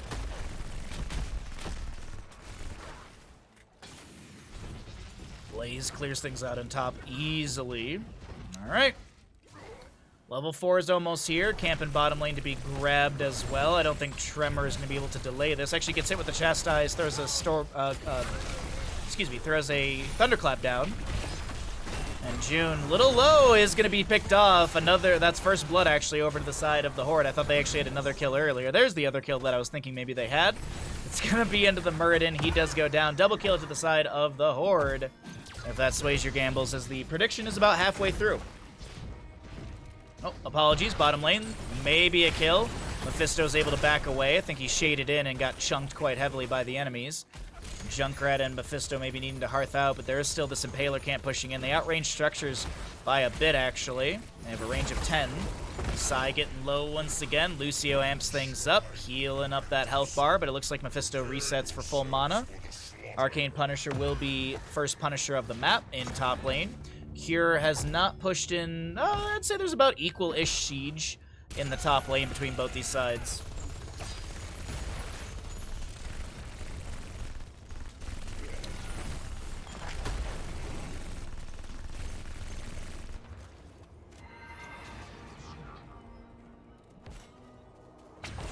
What's up, Ton? How you doing, bud?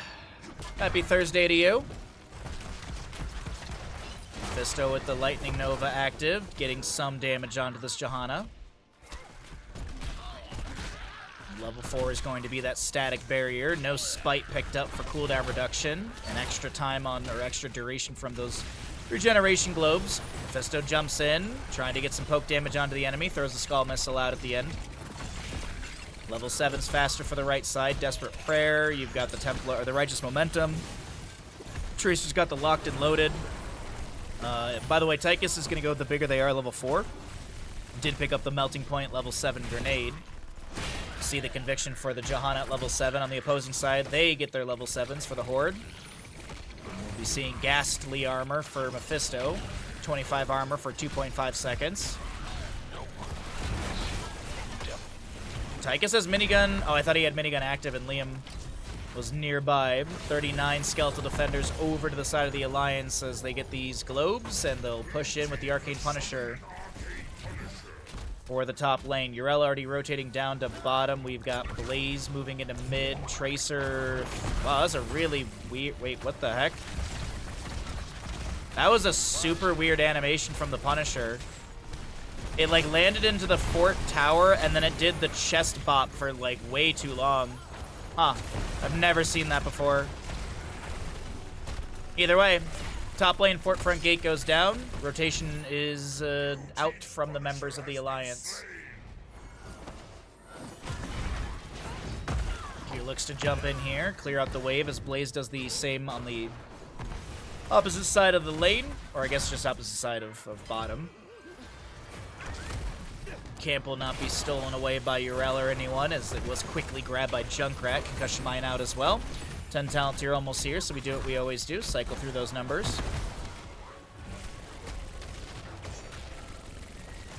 Stormbolt thrown back into Tracer just to interrupt her sustained damage. No level 10 for her yet, but she's got a Pulse Bomb ready to go. Probably going to hang on to that until level 10 is picked up. No parting gift for some extra recall charges. Minigun was active for a moment there, chunking onto Muradin, but he's able to back away. Mephisto jumping in for some help, and another camp will be grabbed to the left-hand side, but 10 talent here faster. For the right, as Uriel jumps in, Righteous Hammer onto Muradin. Pulse Bomb does connect onto him. Not sure if Tracer got the pickup. Didn't see an increased AoE. Might have just been Quantum Spike. But Uriel has Ardent Defender, Light Bomb, Blessed Shield, Commandeer Odin.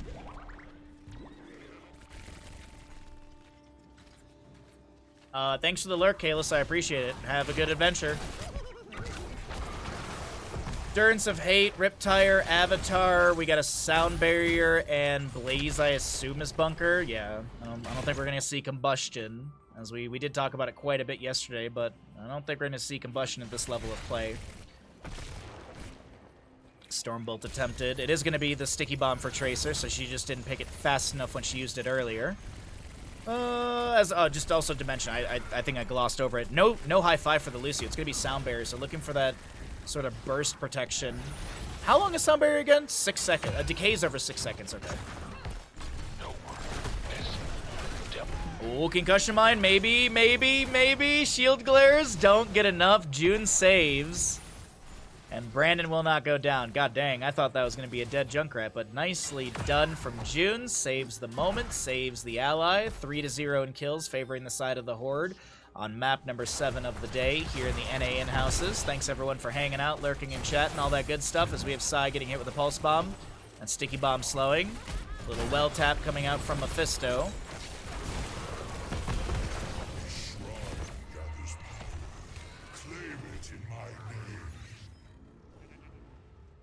Alright, second shrine up and available. It's going to be Frozen in the bottom lane. Left side, we're going to be seeing Blaze Blaze and Lucio grabbing this Fallen Shaman.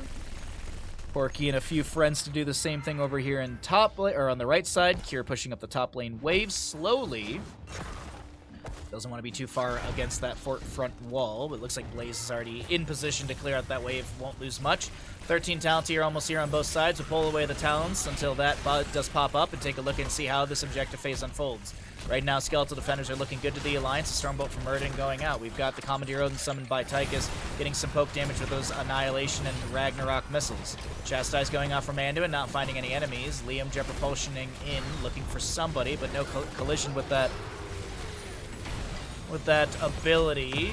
Riptire from Junkrat being held to the left-hand side. Gets an explosion around the objective. Gets some Skeletal Defenders and some damage onto Albatox as Yrel jumps in on the left-hand side onto Brandon and friends. Meanwhile, Blaze goes in once again with the jet propulsion. Summons the bunker. Pulse Bomb onto Mephisto. He tries to get inside the bunker and won't be able to do so. Taken down by the Chastise of Anduin. Meanwhile, Tyke is still raining in damage, but it's not going to be enough. One Skeletal Defender is needed. The Leap of Fate does save the Tychus, and 13's on the right-hand side. With that Aldor Peacekeeper, we'll see the Enchant Lion's boot speed. Enchant Boots Lion Speed, sorry. Words backwards. I knew I said it. I knew it sounded weird. Junkrat's Concussion Mine displaces Cattle here. He's trying to back away. Decent damage on the Tremor. Forced to use Avatar. Trying to Dwarf Toss out to get some extra armor. Dwarf Toss does have a little bit of armor. Concussion Mine to try and zone back. There's a recall from Tracer. They can't get the kill into Tremor. But June? No, it's Brandon who does go down. Yeah, the Dwarf Toss has a small amount of armor for a short duration. 30 armor for 2 seconds. So, nice timing on that from Tremor. Denies the kill, but still. Junkrat falls, 5th kill over to the side of the Horde. The Punisher in bottom lane gets 50% of the fort here and the gate as well.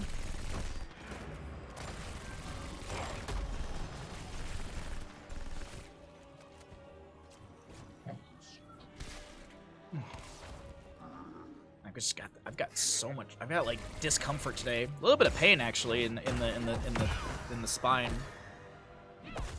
Not sure if I overdid it yesterday or what. I didn't have physical therapy, but I did a double session of exercises and stuff just to make up for it. So, I don't know, like these weird sort of like moments of like stabbing pain, but it's not too bad. It's not too bad. Hopefully nothing negative happens. I have a doctor's appointment with the doctor who did the injection on Monday, so hopefully when I go to that, there's, I don't know, more stuff to do. Hopefully they're not like, let's schedule another injection. I really hope that's not the case. It's just such a pain to go through the entire it's not that bad, but it's tedious. Insurance has to approve stuff, and then blah, blah, blah, blah, blah. We have to wait a month and all that. So, we'll see what happens. 16's on the right. We got that Ricochet for Tracer. Tychus did go into Spray and Pay 13 with the armor-piercing round 16. Templar's Verdict for the Yrel. We've got that Glyph of Faith as well as the Holy Renewal. Shard of Hate level 13 from Mephisto here. Basic attacks hit enemies near the primary target and activate Lord of Hatred against enemy heroes. Reduce the cooldown of basic cooldown abilities by 1 second per hero hit. So nice cooldowns from that, and activation of Lord of Hatred, which is the trait from Mephisto. I'm not sure how the members of the Alliance are going to start reeling this back in. I mean, they've won 2 objectives in a row, but they haven't taken down any structures yet. They haven't found any kills, and the experience is starting to really add up in favor for the Horde. Poking onto this fort front gate, they almost take down one of the towers. Mephisto jumps in, Leap of Faith forced onto Hopaka here. Orky gets some heals out. Yrel still double soaking against Liam. They're kind of trading off into lanes. Next objective is going to be in the top lane. It's going to be a Mortar Punisher.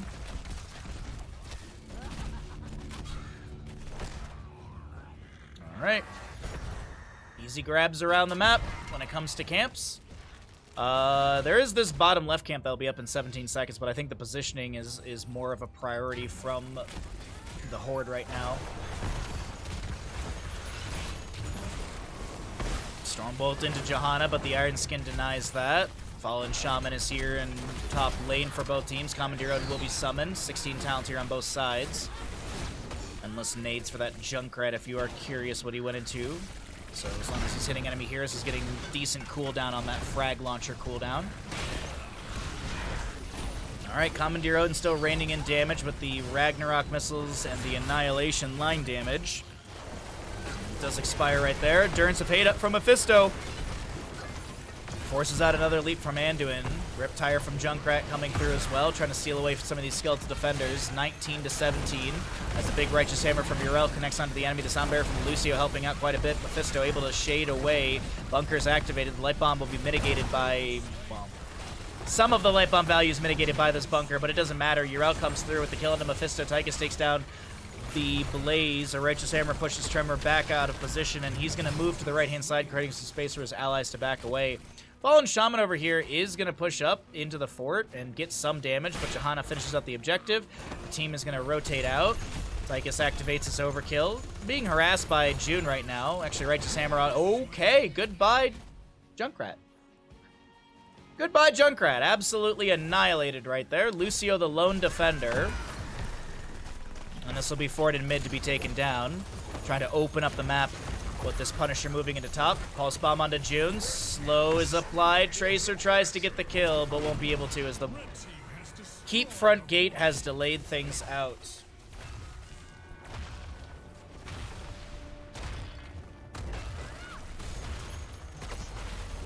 Alright, Punisher takes down the top lane fort at 85% HP. Not too bad. Yrel takes out the sidewall.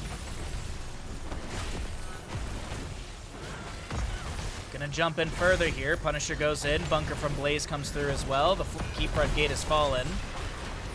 Mephisto with the Skull Missile out as well. This keep is taking quite a bit of damage, actually. It might be a potential structure removal in top, and that'd be consistent catapult pressure up against no periodic. Riptire from Junkrat trying to zone back the enemies, but yeah, Tychus is pretty committed to this. The Punisher is pulled down out of the keep range. Mephisto jumps in looking for some damage, but won't be able to find anything as the Concussion Mine splits Opaka away.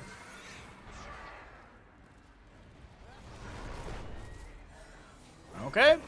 I mean, 2 forts and nearly a keep in top lane do go down. Really good play and objective phasing from the side of the Horde as Blessed Hammers are activated. They summon Commandeer Odin. It does outrange structures.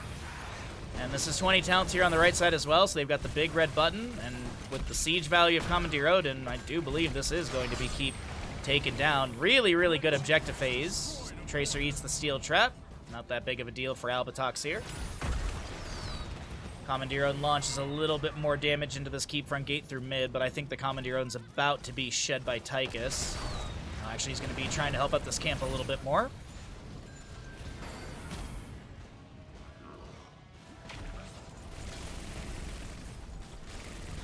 Alright, next Punisher, Arcane in the bottom lane. The overkill activated. Grenade takes down the tower and the sidewall melting point.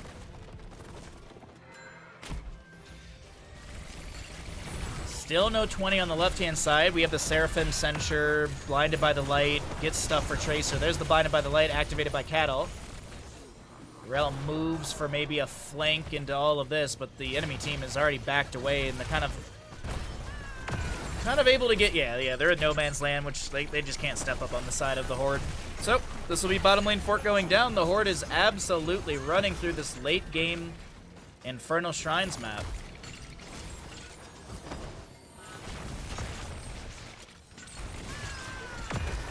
Good Stormbolt going out. Mephisto jumping out into the enemy team as well, trying to find some damage. Unable to do so. Blaze is pushing things up in top, trying to get to that 20 talent here. Ironskin eats the Shattered Teeth. Might have actually been Seraphim, not 100% sure, but Commandeer Odin off a cooldown. Will be summoned once again. Ragnarok Missile, big red button, takes down Mephisto. Tracer actually snipes that kill right at the end. Storm Shield activated by the Johanna. 50 seconds, Tracer blinks with the Light Bomb activated. They're stepping past, and they're going for core right now. I mean, top lane keep has been taken down. You got a Mephisto Lucio kill. Gatto clearing out the wave. Cure, Ardent Defender is off a cooldown. Does get a Jet Propulsion as that's activated in time. 5%'s already off this core. No 20 talent here on the side of the Alliance. The Horde are looking for a very fast map here, and they might be able to do so. Still 30 seconds on Mephisto and 40 on the Lucio. Commandeer Odin has ended, but the core shielding is still dropped. Urel's still dealing damage on the right side of this. Righteous Hammer onto Tremor. No Righteous Hammer to Tremor. Kier walks into a steel trap and is denied. Liam with the Jet Propulsion in. Now keep in mind the retreat path is through this keep in bottom. I guess you could retreat through top lane, but it's kind of an awkward retreat right now. It actually seems like the Horde is like committed, like if we die, we die. Let's try and take down this core. We have a rewind from Muradin activated. Tychus just stands still and starts mini-gunning through Tremor's health pool. That is going to be a kill onto Muradin. Durance of Fate from... Oh, Mephisto comes back. Gets the double kill. Light Bomb from Anduin onto Tracer. She's trying to take down this Mephisto. Leap of Faith, and Tychus is going to be right inside. I don't know, Porky kind of helping out the Mephisto right there. 29%. Tracer recalls. Blaze gets hit with a Pulse Bomb, but he will not be taken out. Meanwhile, on bottom, Porky trying to run on out of here. Dismounted. Durance of Hate. No connection.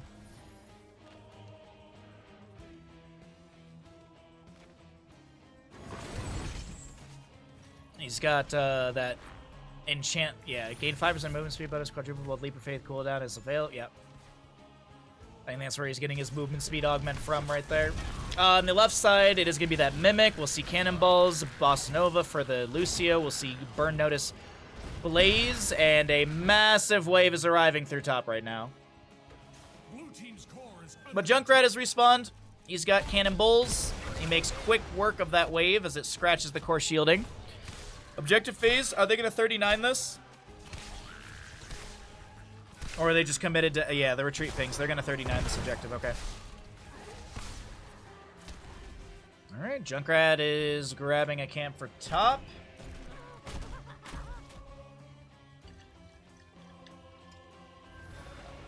Okay. Blue team has summoned an arcane punisher. Alright, we finished all of our water today.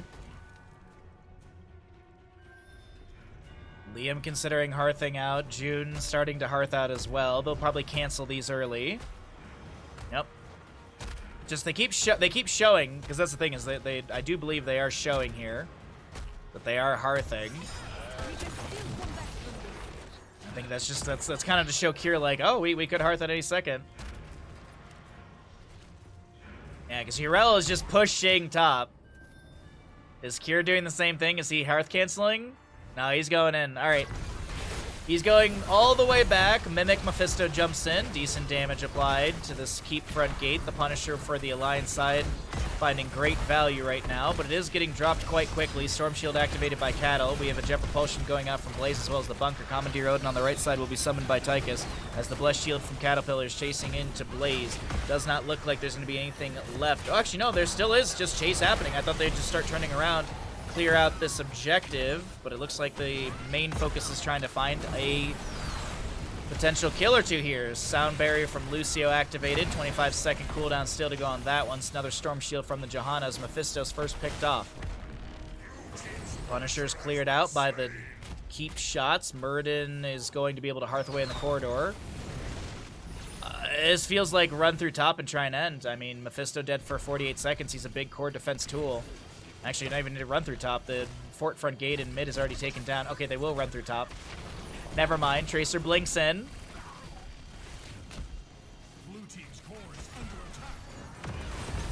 Maybe looking for another kill here from the side of the Horde. Concussion Mine thrown out by Junkrat. Activated, no displacement. 28% on this core, but a lot of shielding available still. Concussion Mine, excuse me, Jet Propulsion from Blaze colliding into Urel, but I think the Seraphim denied that. Riptire from Junkrat, looking around here. Gonna go for the minion wave focus. Our Defender activated for Urel. Storm Shield activated from Cattle as well. Big Storm Bolt from Muradin connecting onto 2. Avatar is also going to be triggered by him. Jet Propulsion from Blaze finds a stun onto 2 enemy heroes as the bunker is also summoned as well. Another Sound Barrier from Lucio. Lower cooldown because of that level 20. And I do believe Kira's taken down. Albatox almost gets Junkrat. Recall. Brandon is not going to be taken out. This is, oh, okay. Hopaka gets the snipe with a grenade, but this is once again a sort of core attempt attempted by the Horde. Flubbed. Unfortunate. Next Punisher will be Mortar in the mid lane. Mid keep is actually tanking. It took a couple catapult shots. Apologies. Lucio apparently goes down in mid. Chastise from Porky locking him down. Leap of Faith saves Hopaka.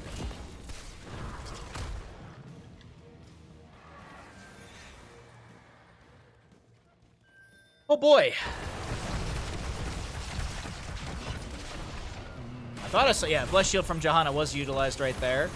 Camp will be stolen away. Cattle still just chasing right on Desai here, keeping those autos coming through.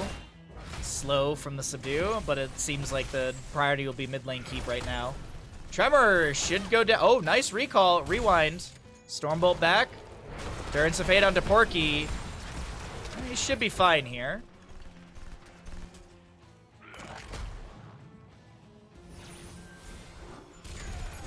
Another overkill from Tychus activated. Cattle trying to step in here, but just with the respawns happening on the enemy side so close to this keep, won't be able to step up. But Mortar Punisher coming up next could be the final Punisher of the game. At least for the side of the Horde. I say that, and I mean, we still have mid, fort, and keep.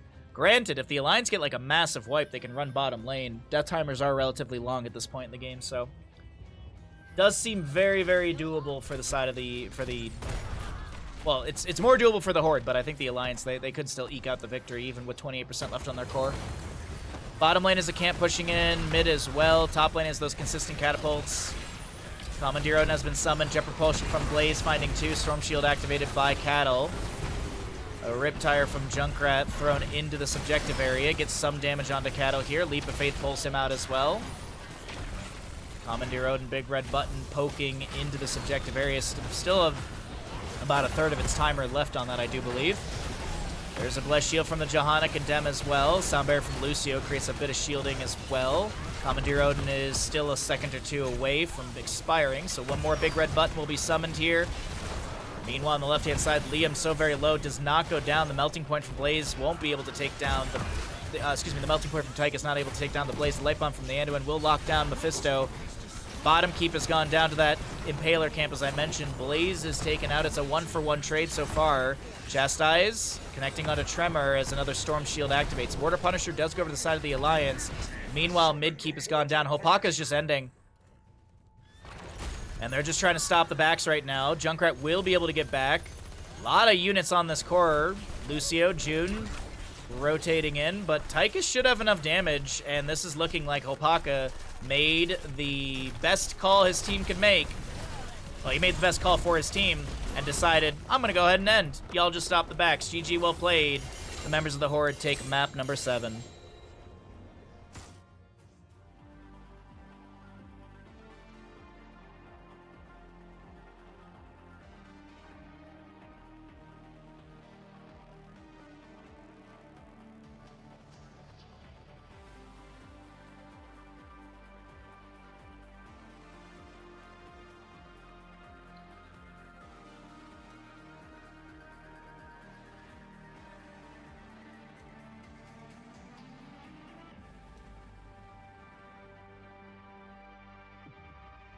What's up, Fergus? I just saw the post from last month about GDQ auditions. Was that really last month? Holy crap, how time flies. Wow. Wow. I will not know until I believe they're aiming to let people know May 19th or 20th or something.